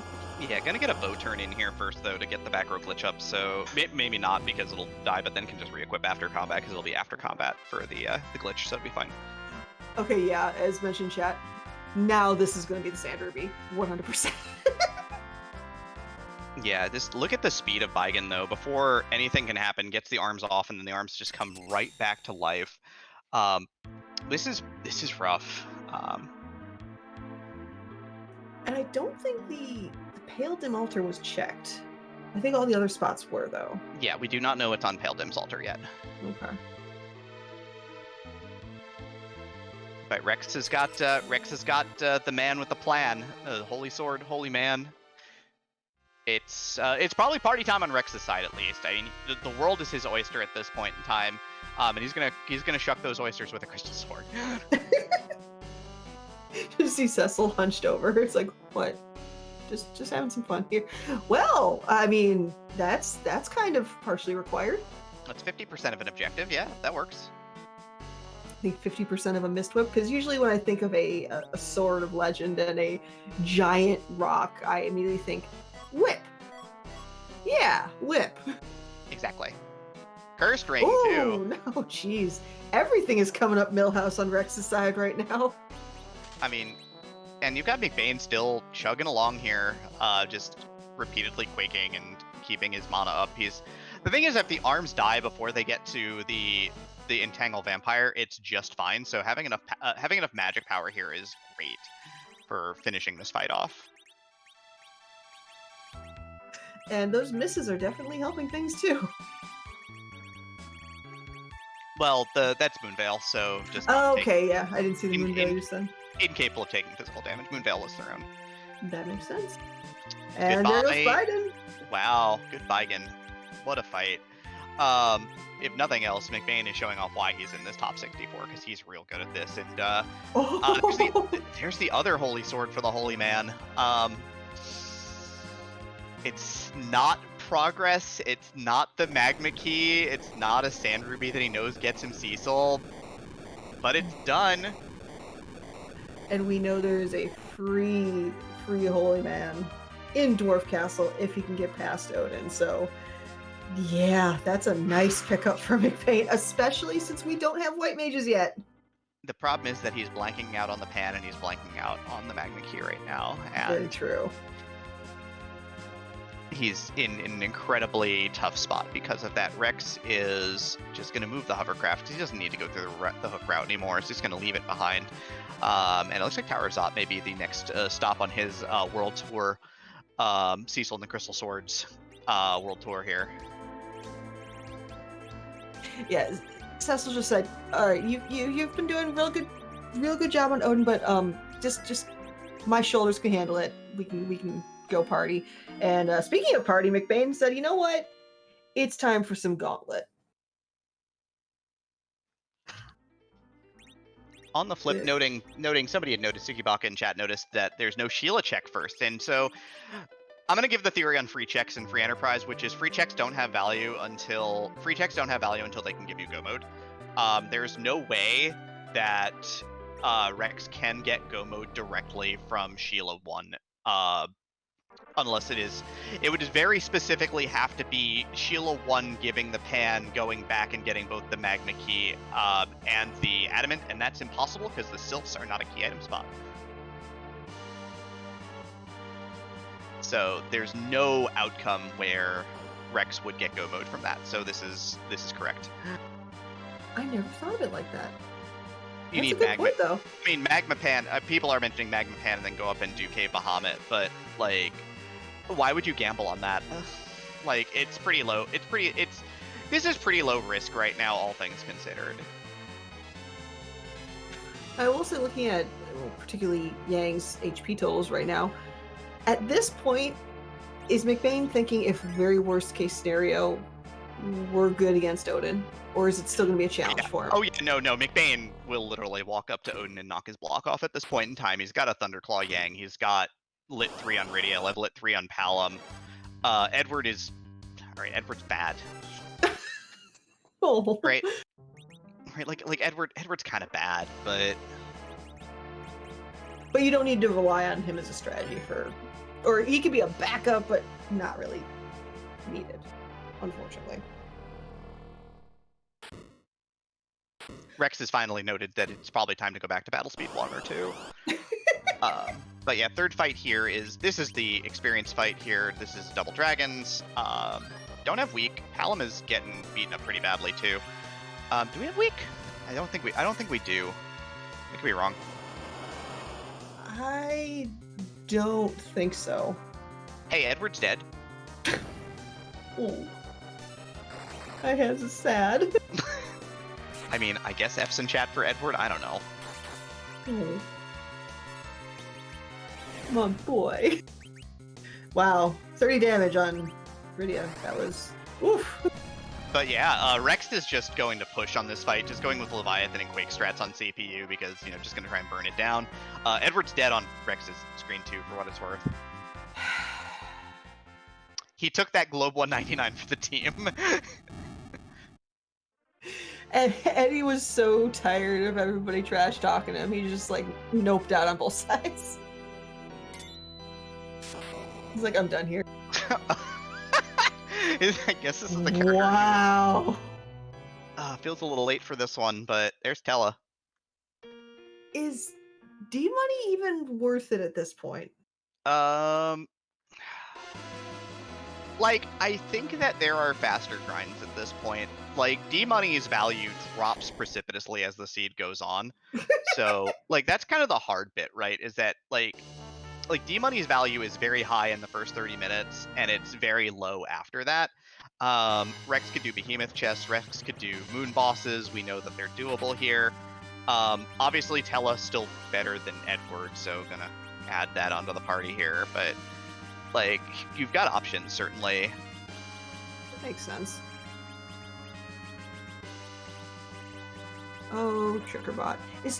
I believe Tricker is the fourth fight of this? Third or fourth fight? Fourth and fifth. Ah. I believe then this is number 4. Yeah, this is number 4, so we got one more after that. Well, that's a wall.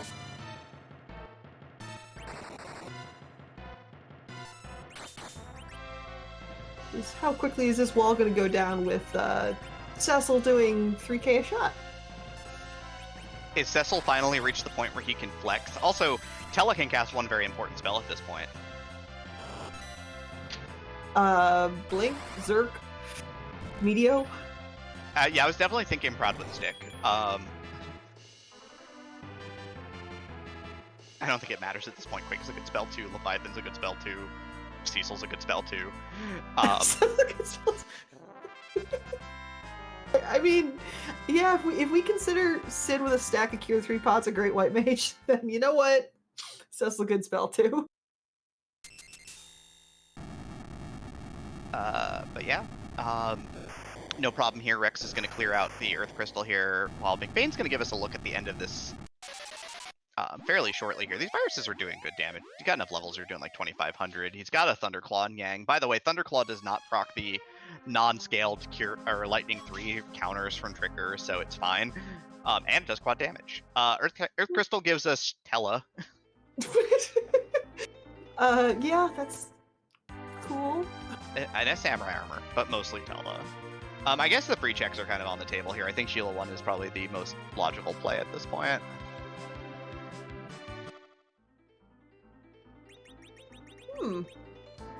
Rex, are you treasury hunting? Ooh. Well, more importantly, what is McBain gonna get here? Luca Key and a Life Staff. So, I mean, that's a key item. That is a Luca Key. So that does open up one check in the underground once he dismantles Odin in single combat. And I mean, the Life Staff will be great if he finds a White Mage. That isn't Rydia currently. I mean, Rex just bought a White Mage, basically, all things considered. I'm sad, but it's accurate. I'm sad. No, it is. Yeah, I think if I'm McBain at this point, you've cleared out the moon, saved the cave value. Let's just go to Pale Dim at this point. Yeah, you're committed to the bit, you might as well.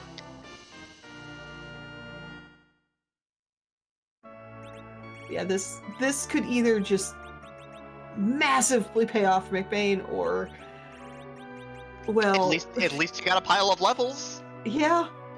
Like, his party's in the 40s now. And theoretically, then, his one of 20 Cecils that he could pick up eventually will be Slingshot. So there's that. I've done the Yang Rydia Z fight before. It's fun. Fun. Fun. Yeah. As our restreamer Pancras mentions, McBain is nearing the point where Edward can survive a Santetsuken.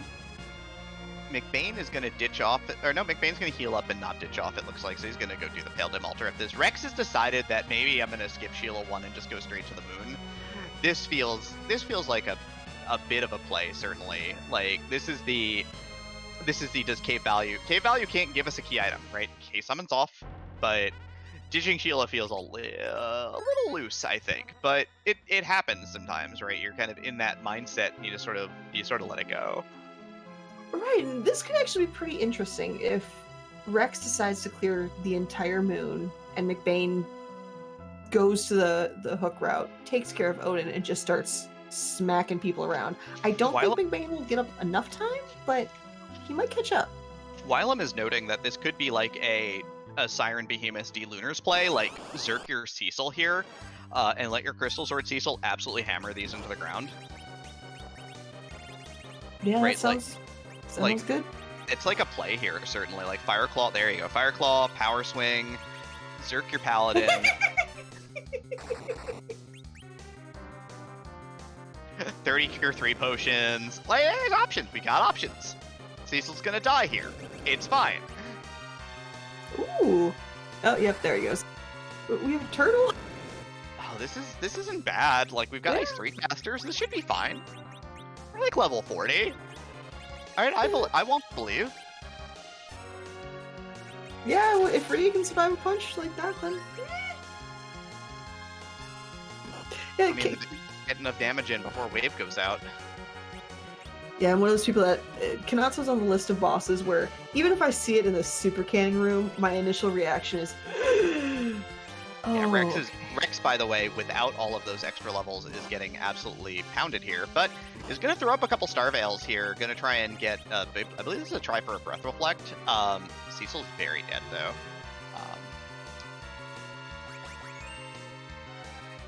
Yeah, it's a bad day when you're staring at not much HP on your party and a hope and a dream. Yeah, now down goes. Yep, there we go. Down goes everybody. No reflect. Fight is a failure. That is unfortunate. That's a tough spot. does not have like the big levels here. Wave wipes out McBain's party though. Yang stands up to it, but everyone else just takes the plunge here. So McBain's got no party left. I guess he's relying on Yang with his Zeus Rage, or the reset button. I think that's the correct play here. Like you sunk some time there. It's a rough fight. Go give Odin what for. Yeah, he's gonna. Looks like this is the plan. Is let's go give Odin what for here. Rex is in a tough spot here too. Like behemoths aren't great right now because he has no real way of healing other than like Asura. And the thing is with Rex is somebody that is, I mean, he demonstrated with Odin, he doesn't give up, which is both good and bad.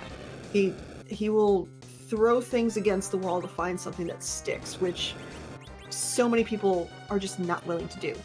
On the flip side, you saw how much time he spent with Odin, whereas McBain just noped out and went to the moon instead. I worry that with Rex, he can see that, yes, I can do this fight if I get it set up properly. I just need to get it set up properly. And if he spends too much time on this particular fight, while, again, McBain is going to catch up because he's got the levels, he's going to just backhand Odin. I worry this works against Rex in the long run.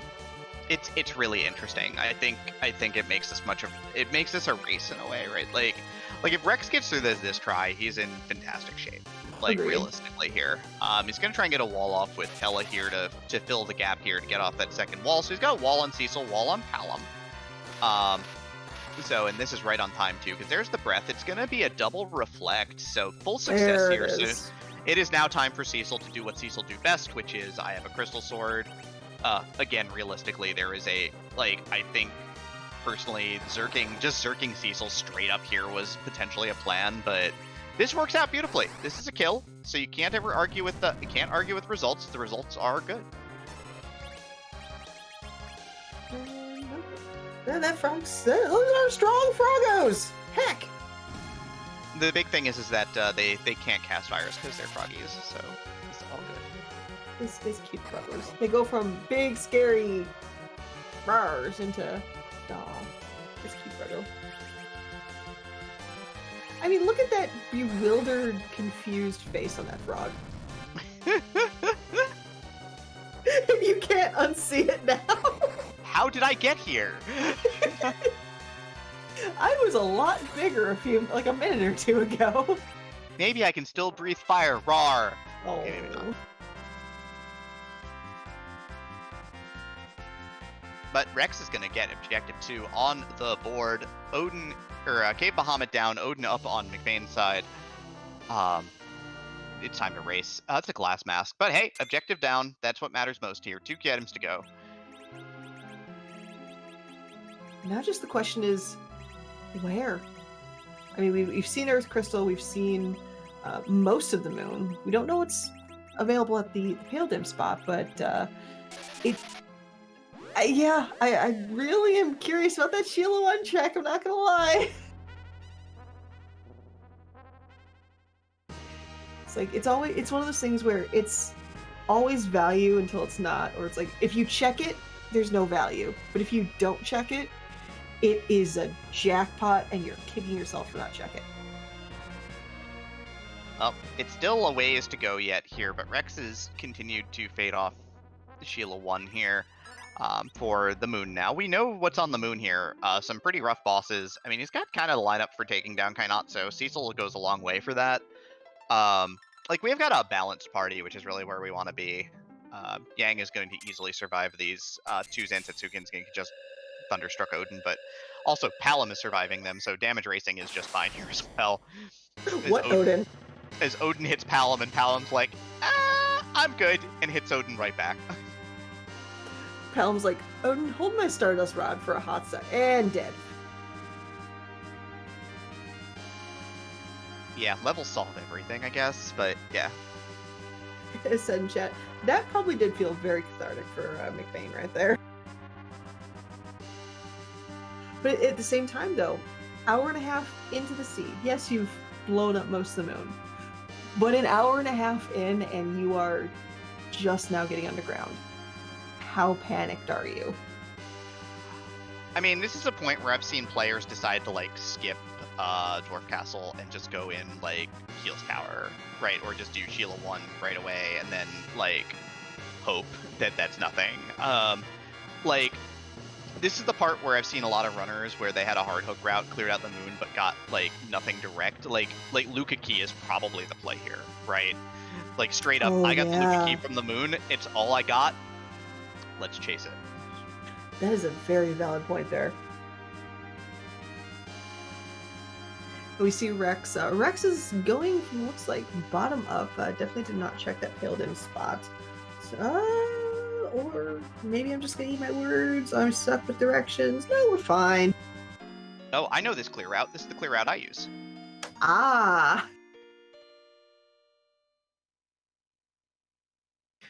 So, like, oh, Rex, your pandering is efficient. I don't think Rex knows it's my clear route. Like, You just guessed. well, it's a sensible play because the reason that this is oftentimes a good clear is that this is a fairly weak spot in terms of magical, or this is a fairly weak spot in terms of magical output. So there's a lot of bosses here that are just pathetic. No, that makes sense. And so we can use Leviathan and Quake here to get through things. And the nice thing with McBain is even though he does have the Luca Key from the moon, thankfully for him, he is going to Dwarf Castle and he will be very excited to see, no, I don't need the Sand Ruby. I can just come here and blow up everything else. Yeah, Crystal Sword Cecil's a big deal here.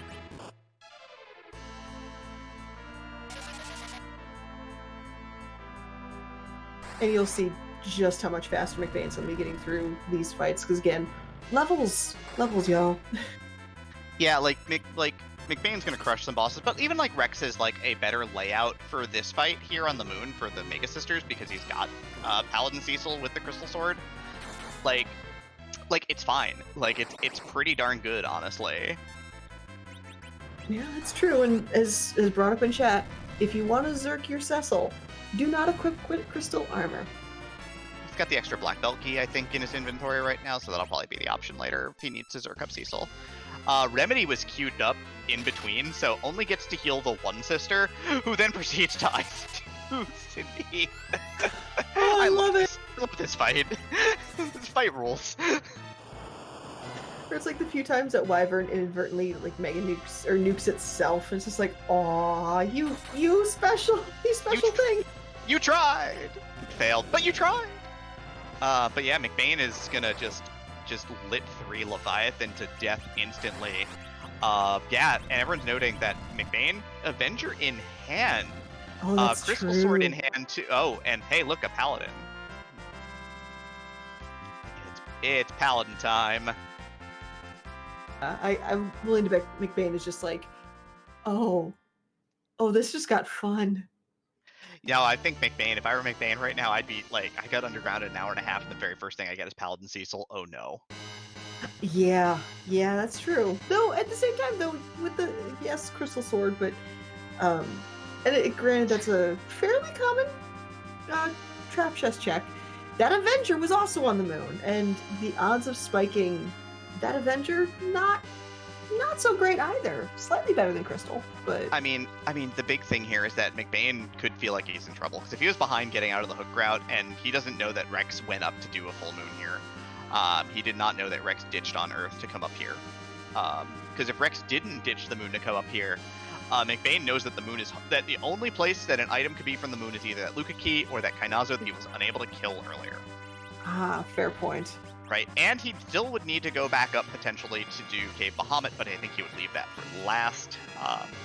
Like he would leave that if he was good on key items. Rydia is getting cursed here for Rex. It's time. He knows what time it is. It's time for violence. It's like, so they have chosen violence. I love it. Chosen angry violence at this point in time. It looks like he's chosen Paladin Cecil-based violence. As one should. It's still real good.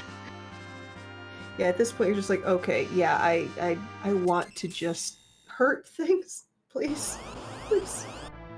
I mean, you know, like overwhelming force. It is how you get through a lot of fights in Free Enterprise. He's gonna look at this gauntlet and go, oh, this is free experience. I love free experience, and yeah, he's not even thinking about resetting here.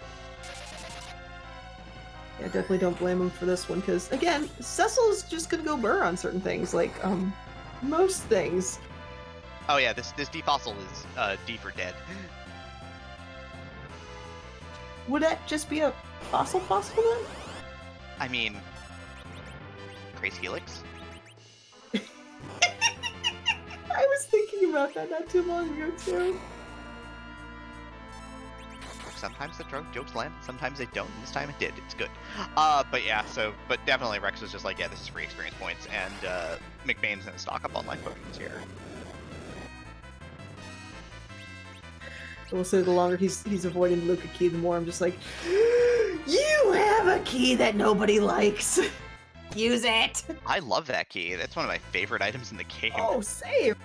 I mean, it takes a minute or two to get to it, but you get the key item check right away, and then you can go, okay, yeah, that's cool or not. Or you can go, all right, that's a good key item. Let's see what the boss is. Like, you get the information before you have to do anything. Yeah, and now it looks like McBain has realized that Edward's time is running thin here. Is going to take what equipment Edward has and put it onto Crystal Sword Cecil instead. Seems like the correct play. I heard Crystal Sword Cecil is good. I heard he's ripped. I heard he's got an 8-pack. He's shredded. He also has many leather-bound books and his that smells like rich mahogany.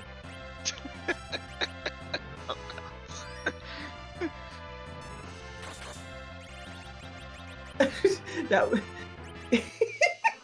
I love that, just spiraling of things and going, okay, now we're leaving by. We're good. I think we're good, right? But yeah, so we got weak casts here. Tella's a good character, I heard. Rydia's going to cast Virus to finish the job here. Ninja hats have been located by McBain here in Land of Summon Monsters, which, hey, I don't mind dropping like 100k on Ninja hats. I know Pancraz mentioned earlier that he's a fan of dropping 100k on Ninja hats. You know, put those hats on. They give you agility. Agility is good when your anchoring is weird, so... And Cecil, surprisingly, not the speediest boy. It's like burr on a low setting. But once you got Ninja hat, it's a little bit better. Finally! Luca key! So McBain was doing some shopping and some setting up and getting the one free check out of the way in Land of Summon Monsters, so just doing some things down there. But now, yeah, he's good. He's gonna take it here. But yeah, Rex, you can see, is just ripping through these fights with weak, like just tearing through. He's like, yeah, we're just gonna. I could have this quicker or slower, but. Eh. Oh, what if this was Adamant with Demist? Demist gave Pan gave Magma Key. I mean, I'd be happy because that would mean that the moon had everything. Right? That would definitely be one of those moments where I stop and go, okay, that's that. Oh, let's go. Yeah, but Rex is gonna get through this gauntlet like easy peasy. Freeze Bird gonna get his hands on. Hey, look, a life staff. Hey, look, a Luca key. I don't think the Luca key is enough to pull Rex away from the moon just yet, especially with getting through to her alt gauntlet. I think I'm gonna go check a few other things at this point in time. It seems pretty committal, honestly. Yeah.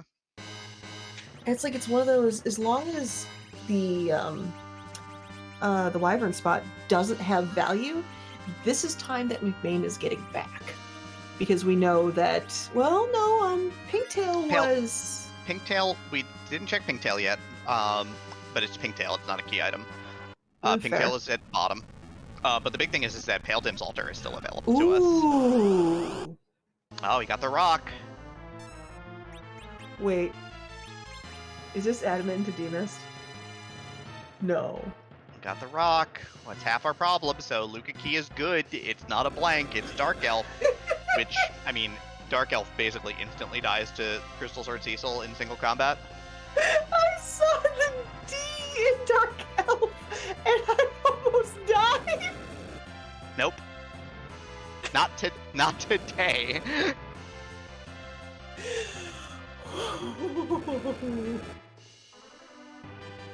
The witching hour is not nigh upon us yet. But this is making that Sheila check look really, really bumpy now. agreed. Because McBain has the option to just go do Sheila 1 after this. Top of tower also exists. Yeah, there's options here. Mention chat. There's the Oscar model that's being used is obsolete. Yeah, there's no parts to fix it. Ah, that's unfortunate. All right, Rexbanner, free fight, free pink tail. So yeah, just like that, we now, well, once McBain turns in that adamant rock, we're at 2 objectives apiece, and again, we only need 4 of the 5. It doesn't have to be the same 4. It could be 1, 2, 3, 4, and 1, 3, 4, 5. Doesn't matter. As long as you get 4. I mean, Rex with the Luca key will get objective 3 done here as well, likely to go check that afterwards. McBain at this point in time, again, if it's like Sheila 1 magma key, McBain's in go. Yes, that's true. Oh boy. That could be so spicy.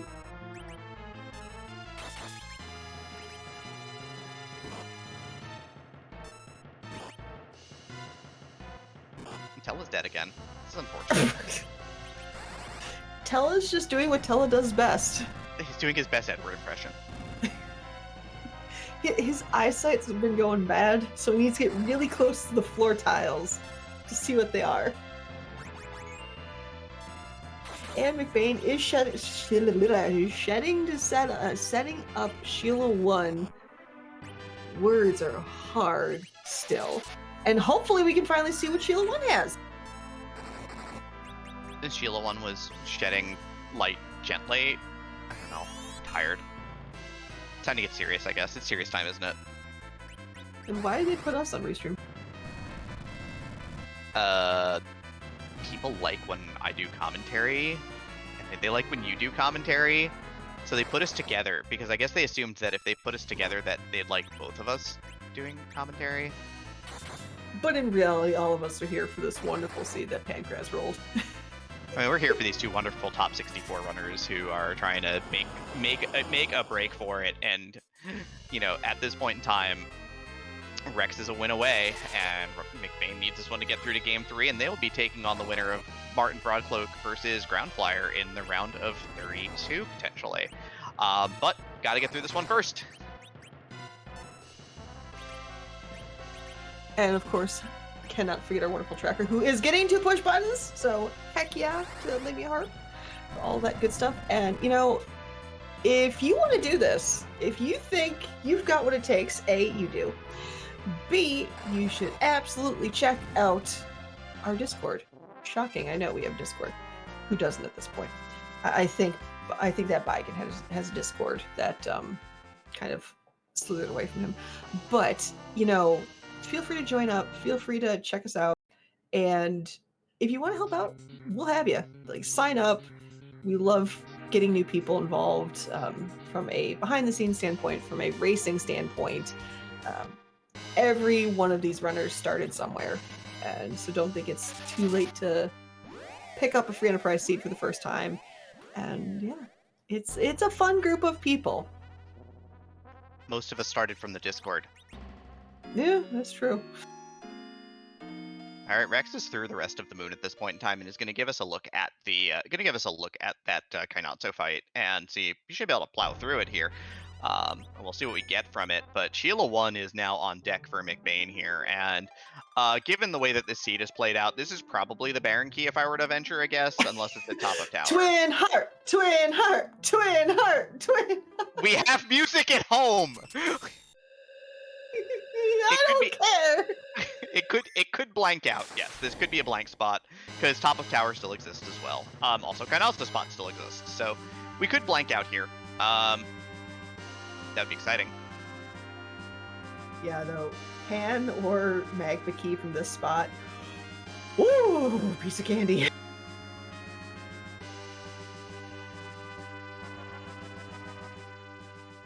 Twin heart, twin heart. twin heart, twin heart. Orders 1 Baron key and leaves. Oh! Let's get out of here. It's Vanilla Pan. It's your Pan. It's your boy Pan. It's bad times for Rex, unfortunately, here, I think. What if this? Oh, what if Kanatsu gives Magma Key? Then it's a wild race at this point. But Crystal Sword Avenger Cecil is doing 4,500 to 6,000 damage a swing. Kanatsu not a big fan of taking immense amounts of physical damage at one time like this. This wave is not going to do much because it's already taking 16,000 damage. Oh yeah, that was kind of like a little puddle ripple. The interesting thing is we're not going to find out if the Pan gives Magma Key, because McBain only needs to... Oh, no, McBain does need to return the Pan. It's return the Pan, not strike Yang. So, yeah, we are going to see the item. Oh, the potential troll. Oh, boy. So, yeah, we might see if it's the double down here, if it's everything behind the freebie check that Rex overlooked and McBain did late because he got underground at like an hour 30. We do have Kanaso down. Turtle soup is on the menu, and so is the Yahoo! More checks. That's kind of the worst. That's the worst outcome here, honestly, is Tower Key, right? Because Tower's a long walk, and it's a long walk for not a lot of effort here. But yeah, Rex would need to do Sheila 1, and I don't know if that's in the cards or not, but we'll see. Otherwise, we're kind of here at this point, right? This is kind of where we are now, is that we've got one runner in go mode needing to just chase up the objectives now. Who's gonna finish on the moon, going to the moon to do Cave Bahamut D-Lunars to finish the seed. He's probably got enough levels to just strap the Avenger to Crystal Sword Cecil and then go to town. And here's the thing. So much faster than McBain. Oh, let's see what that Pan gives, and oh no! I meant Sheila 1, not 2!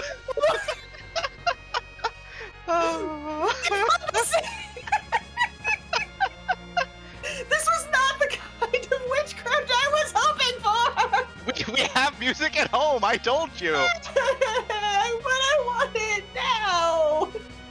When will then be now? Not this seed. Oh man, that is rude. Oh, like it. That's free enterprise. Yeah, it is. Okay, so what I was saying before with Rex is he's learning that a ship-shaped plane boat cannot land in water because Free Enterprise is Final Fantasy IV is a finely crafted video game.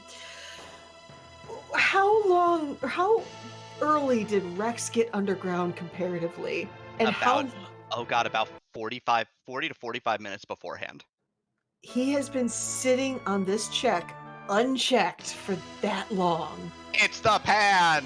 Oh no! Now you feel bad. What do you do? That's a gigantic feels bad for Rex, I'm sure. Like, more so than McBain getting underground and getting Crystal Sword Cecil is the very first thing he got. Yeah, because now it's in the back of your mind going, oh god, I've had this available this whole time. Yeah. Would my opponent have faded that? Faded this. Yeah, and these seeds run long, and it's a lot, and so yeah, gonna be just sweating stones at this point in time, just pouring. And here's the thing, Rex still is not in go mode because he hasn't checked the Luca key. He's going tower first here. He's passing the Pan up too as well. He's ignoring the Pan drop here and just going straight to this tower key. So maybe maybe he'll Penguinator this. He'll half tower it.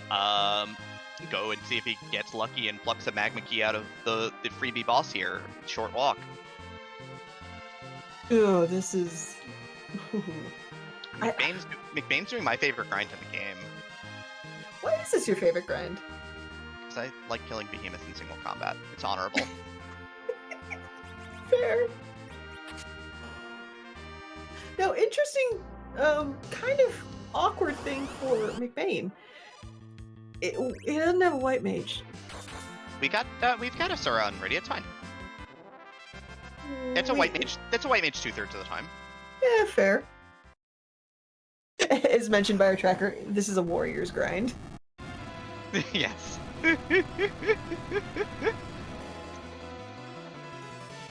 And now we're getting a, I guess, a special rendition of the Crystal Altar room or Crystal Room with DKC going down by Paladin or PC hands. Yeah. Cecil's auto cover, by the way, sort of betrays McBain's team here because I think that's the last thing you really wanted them to be doing. Of all the characters that you want to see horizontal right now, Cecil is not the one you want to see horizontal right now. Cecil is at the bottom of that list by far.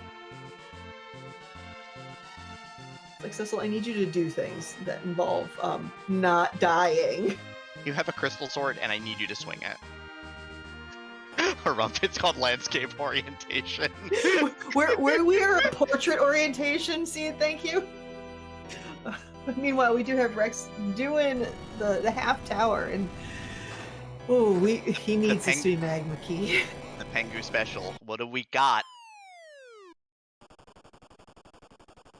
Watch this ends up being like the Sand Ruby or something. Rex is not done top of tower. Top of tower is completely unknown, other than it's a member of the Ruby family, and it is terminal key item, but it's not the right terminal key item. It does put Rex at 10 key items. I mean, McBain's at 10 also, but yeah, they're pretty equal on checks. It's just McBain's Luca key play along with doing Sheila 1 first rather than last is sort of paid off here. You told me to be positive. Be positive. It's tough. Both our runners have put in a lot of time. It's just sometimes you guess right and sometimes you don't. That's the nature of the game.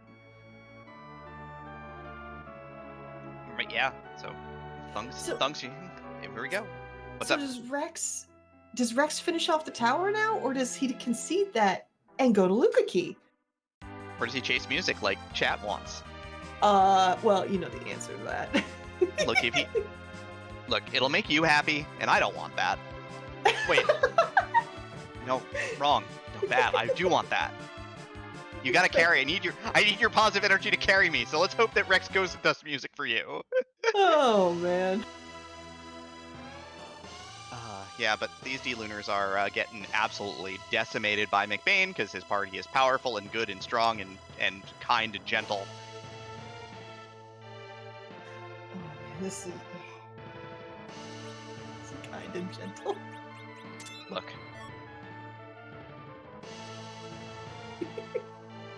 I can't.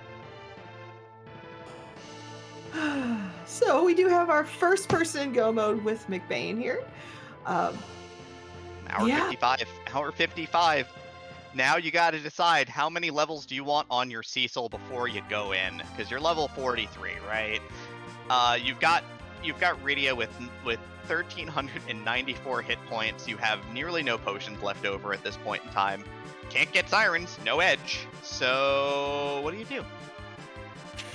Panic. I mean, other than that, I'm already there. Rex is going Luca. He's gonna make the move. This is the play. He's gonna pass on music for what we know is definitely an adamant rock. And it looks like McBain is choosing violence here. He's gonna at least off 2 more behemoths here. I think at the end of the day, the person that truly chose violence is Pancras. Night Dew. It is 1 hour and 55 minutes in. You're in go mode but don't have levels. Rate your amount of clench from 1 to 10. Oh, I was clenched at I was at 10 like 30 minutes ago. Like I was at 10 when I got Paladin Cecil at 135 from Dwarf Castle. It's like oh god. Like at this point in time I'm at 17. At this point my clench has clenched at least 5 times. I'm just losing out. Possums like doors for Demery. Nah, Rex isn't that cool. Oh, Like, Wow. no one's gonna grind doors at this point. That makes no sense. Like, I mean, it's a lot of experience. It's 70 grand a pop, but I don't think anyone's gonna be grinding doors at this point. I think Sea Crusher's jaws are probably in pain. Probably not, because they've probably been using their mouths, swearing very loudly. Yeah, no, Rex is definitely not doing doors. McBain is gonna do this one behemoth. I think. Is he done? Is he calling it and going in? Ooh. Quake Kid's at 51. One more level gets nuke on the kid here, but you don't have a wall source. I think you have unless you have one veil left. I think McBain may have one veil in hand here. Rex still has his siren. I think McBain cracked his and then ran from the fight. But yeah, Rex's go mode is here, so Rex just needs to kill this boss, which is Dark Elf, which will take like 8 seconds roughly, because he's gonna go in the Cecil Blender forever. Tella's gonna die. Tella doing Tella thing. Berserk now, you mentioned that Tella's a wall source. That's all well, good, and fine, but McBain never went up Zot. So McBain is without wall source at this point, other than if he has one in his inventory. This is gonna be a sketchy. Is it just like level 48 Cecil and just let it rock? I've seen that happen before. Like let level 48 Cecil solo it. Right, you've got Yang to throw Cure 3s and just let it rock. Yang. This is the Yang Cecil fight, but Cecil at least does real damage.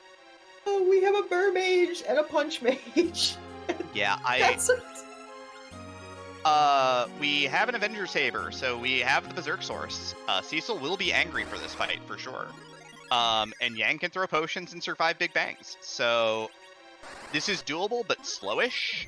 It's not the worst Z fight I've ever seen. So, like, I'm kind of a fan. I've had to do this before, right? You're at a tournament situation. It's tight times. It's an hour 55. You know your opponent's not done yet, and you are screaming at the walls right now, hoping for freedom here.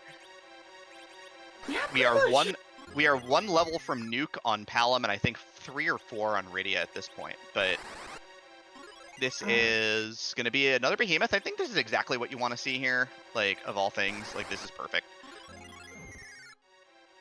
I mean, what battle speed would you want to do this on if you're going for that kind of strats? If I'm just going 2. 2 is fine. That works. Like, realistically, like 3 is safer, but since you're running on 2 characters and one is a Berserker, and your commands are very easy at that point because your command is Cure 3 or also Cure 3, like, realistically, it's an easy thing. But Rex is done, and Rex has levels, right? So the question is, does Rex decide to go on Cure 3s here and call it a day? Like, just get this forge done and just decide, I just forged it 2 hours for go mode after passing up a freebie pan? Am I done?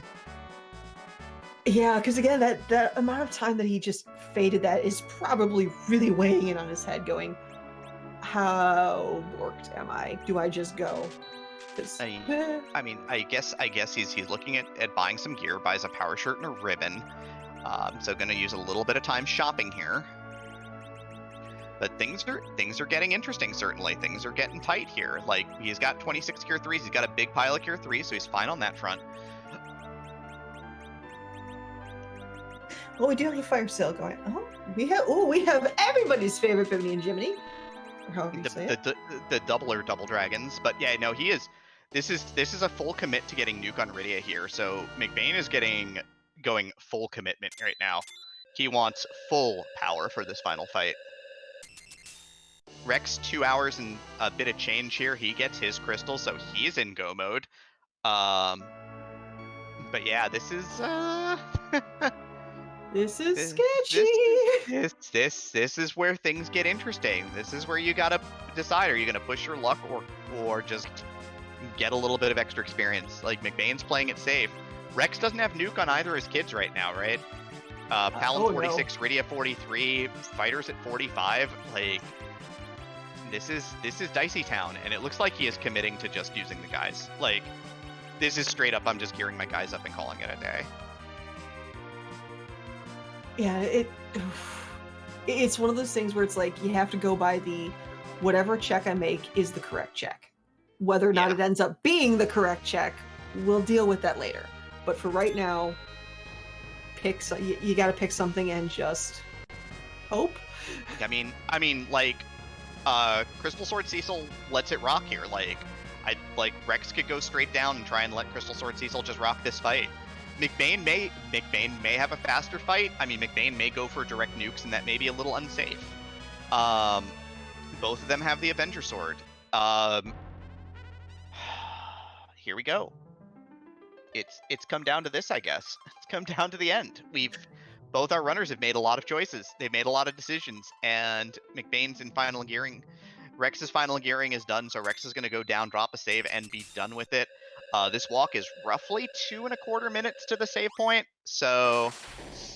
At this point, both of our runners are just trying to both be quick, but optimize every single thing they are doing. We saw McBain drop the battle speed down to 3. That will help with hopefully getting what he needs to hit. He has a Star Veil in his inventory. It is there. He's going to Apple Rydia, so going to get Rydia to 1963. So going to make sure that both his kids are in the 1900s for hit points here. Looking like a straight hybrid strat play here. So basically going to try and use that Star Veil to bounce a couple of nukes to support Crystal Sword Cecil's Wrath. Wrath. But the flags are out. It's time. We're in the core. McBain's going to get there first, but what's about to happen? We're about to go to sleep. No, this is the most exciting part. Why are you sleeping? Stop that. They're telling me to because there was no music. Oh, my bad. Sorry. But there are 20 billion plus, but really like a little bit over 500 different sprites because Z is too big and scary to stay or to move, so he stays where he does, and he just changes his form. But he only does it if you ask a very specific question, and I don't like asking. I like having my commentator ask it. So, Demi, what's the question we need to ask? I mean, it's spooky season, so what Halloween costume is Zeromus bringing to the party tonight? Yeah.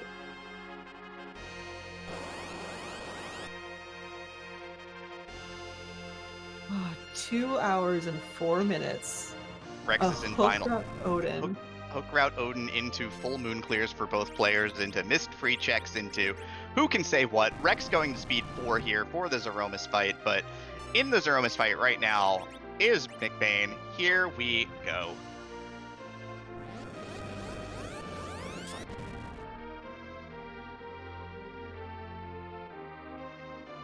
Survey says.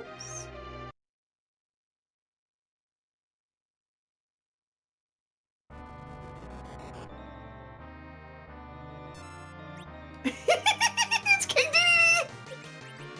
Dedede! Nice. All of that build up. You get King Dedede. Look at him. He just wants to play games with you.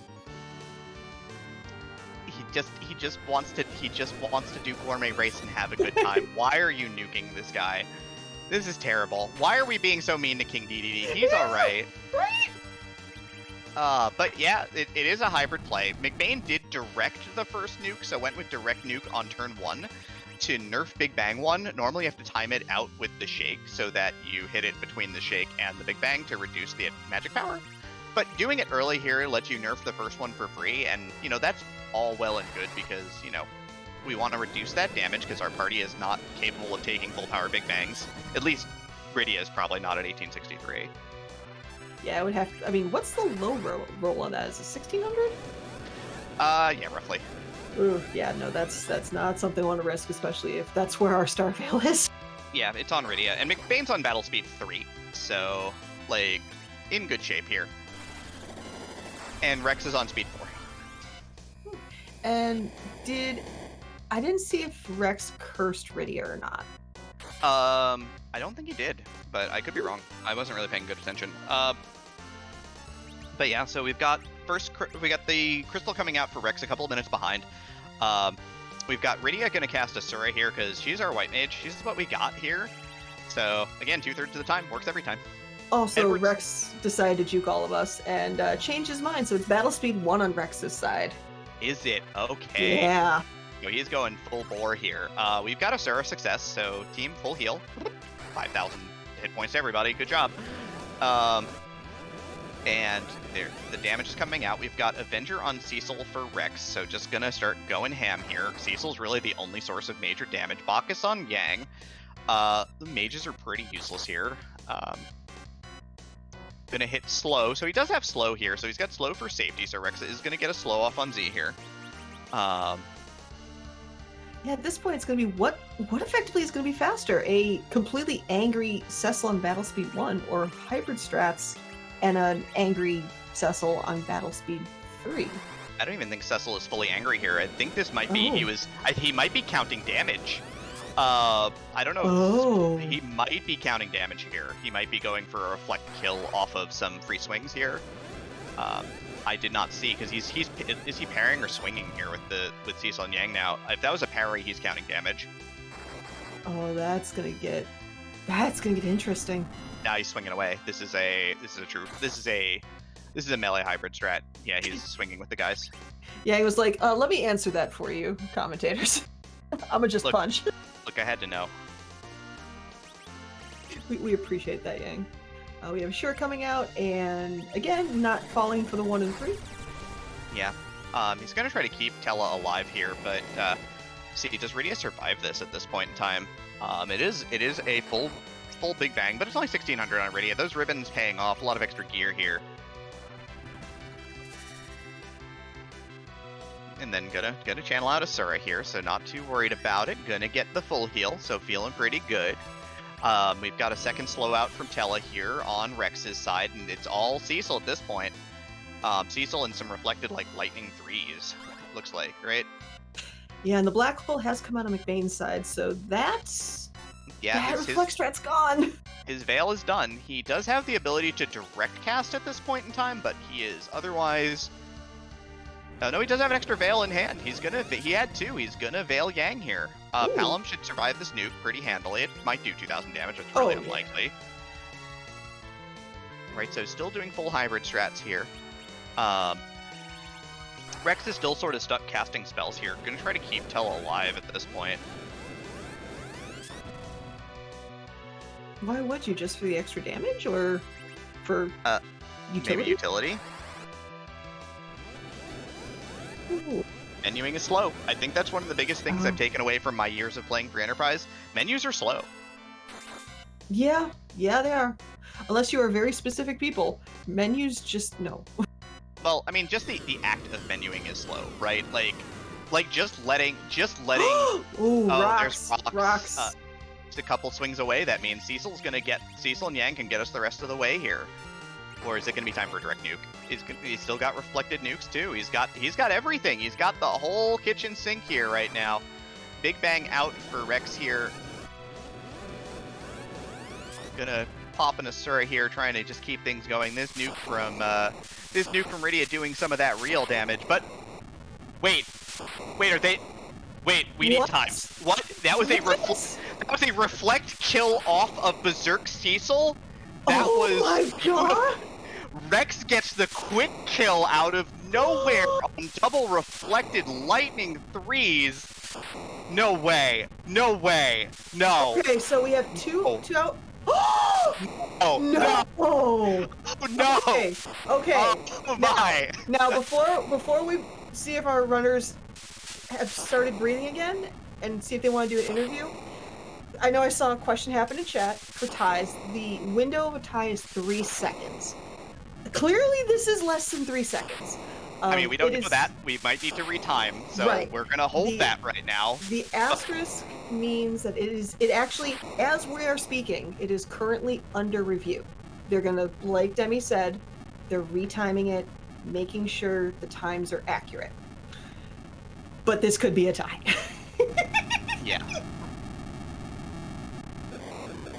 I love it. Oh my goodness. Yeah, this is gonna go to review.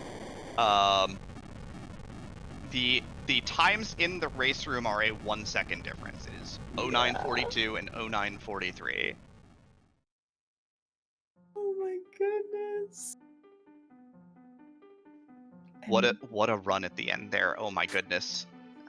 So speaking of ending seeds at the same time, we were joined at the same time by both Rexbanner and McBain. GG's and heck, you two. Heck. We have to keep a routine going. We tied in the last tournament. Why not do it again? Why not? More games. I don't have the energy for this. This was wild. This was too much. What are the two of you doing? I mean, I for one embrace our tie overlords, but that's just me. We like putting on a show for the viewers. Like, they want to see this kind of stuff, so we just, entertain them. I'm getting old. My heart hurts. This was amazing. What a run. Oh, God. I don't have questions. I'm good. I'm just blown away. Well, how about Somehow this? everything fell into place. I don't know. Talk about Odin, because what you two might not know is you two took radically different approaches here. On Rex's side, you just banged your head against it until you found something that worked and worked beautifully. McBain, you said, nah, I'm good. Let's go just destroy the moon. So, what were your thoughts about choosing either of those routes? Well, I would have paid so much money to someone for a simple silk web and cursed ring. Would have made my life easier. I didn't want to go try to figure out a grind on the moon and just search for free bosses. There was only one that I found that would have been really free. So I figured I could try hiding with Eddie for a bit, and then when I realized Yang could actually live through the hits, I switched to him and just tried to figure out the timing. Yeah, basically the same. I needed a silk web, really. I tried a couple of times, but it wasn't possible without it. And I mean, worst comes worse, you did eventually find the cursed ring underground after beating Odin. I really need to have a talk with Pancras after finding the cursed ring, as well as the Thunderclaw shortly after. All I could say is, good thing my mic was not on. See? Everyone was saying your jaws were clenched. I'm like, nah, they're using them right now. just not in a mic appropriate way. Nope, nothing appropriate about what came out of my mouth when I found those two items after getting underground. Yeah, and I wanted to. I did all the shops. It's something I really don't do usually, but I wanted a curse ring and a thunderclaw. I just did all the shops and found nothing. Same, Roger. Yeah, shops were terrible. The two of you were very, very thorough about that. It's just like, what are you looking for? I mean, you found rune rings, but that was really it. It helped though, especially on the moon. Now, Rex, you know I have to ask you about a certain fated check. Why did you fade Sheila 1, and what were your thoughts as soon as you saw the vanilla pan? Yes, I faded Sheila 1 because, sadly, the easiest way to put it, I'm an idiot, and I went to the moon, and as soon as I landed at front of the cave value, I'm just like, oh, I forgot to do Sheila 1. I'm like, I should go back. I'm like, no, I'm on the moon. We'll just finish the moon. Sheila 1's going to have nothing. It's going to be a dud. Kept telling myself it was a dud as the more I go through the moon, not finding anything. I'm like, Sheila 1's a dud. Sheila 1's got to be a dud. Everything's locked behind this Luca and Tower Key. That's it. It has to be. And then I landed and I'm like, I better go do my Sheila 1. And as soon as I saw the pan, I wanted to cry. But I'm sure both of you were really excited to see that that Dwarf Castle character, because yeah, there were 3 Cecils in this seed, and that was the easiest one and the one that you both got. So I'm sure that helped a little bit. Yep. Oh yeah, with having that crystal sword just sitting there waiting for him, yeah, I was finally happy with this seed. I gotta say that the Moonveil I found pretty much saved my run, because I don't know how I would have gone through that moon. Yeah, that Baigen fight at your levels, McBain, was absolutely... I mean, both of you put on clinics in your own right. I mean, Rex with the Odin fight, McBain with your Baigen fight. That was cool.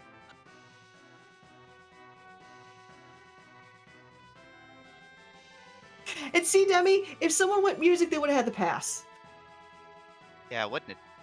I mean, the time you took doing music would have been made up by the past, but not gained. You wouldn't gained anything from it. I know. So I needed the levels. I was avoiding the music because of, the last time that's what actually caused our tie. So I'm like, if I don't go to music, we can't tie. Well, in build mode, when I found the twin orbs, so it didn't matter anymore. Yeah, because Rex wasn't in go mode at that point in time. Rex still had to guess whether it was top of tower, Luca Key, or music. And yeah, you guessed correctly. You guessed this tie into existence, Rex. Hey, I just followed what I got off the moon. By fading Sheila 1 and top Keyless Tower, I had to take, I went moon, so I had to chase what I got from the moon, which was Tower Key and Luca Key. I mean, y'all can, like, I don't know, finish further than 3 seconds apart. Yeah, or you could just basically steal it at the end, Rex, one or the other. I don't know. I could stop forgetting stuff. You could I stop mean, forgetting stuff. Yeah, yeah, I mean, why- how you why use go your pick up Avengers the is a big phone? deal. Yeah, why pick up the twin art? Just go without it. Unbelievable. But hey, that means potentially more for Enterprise. Yay! I mean, there's plenty of free enterprise this week. If you've been Yeah. on the Discord, if you're not in the Discord, why are you not on the Discord? But there's been plenty of free enterprise at this point in time, like lots and lots and lots of free enterprise, and it's still going on. It never ends. Especially when we get ties. Heck and fluff. Where was Demas? I'm not sure, but it looked like Demas had. Well, you had nothing. Oh, I think. yeah. I know Rat Tail had the magma key. I Okay, missed where doesn't Rat matter. Tail was. So- So we'll just assume it was like demissed at CPU spot or something forked. Fair assumption. Let's see, demissed at packet. Oh yeah, I'm just gonna say Demas was at the harp, y'all. I will force this harp. You're not gonna make harp happen. I know.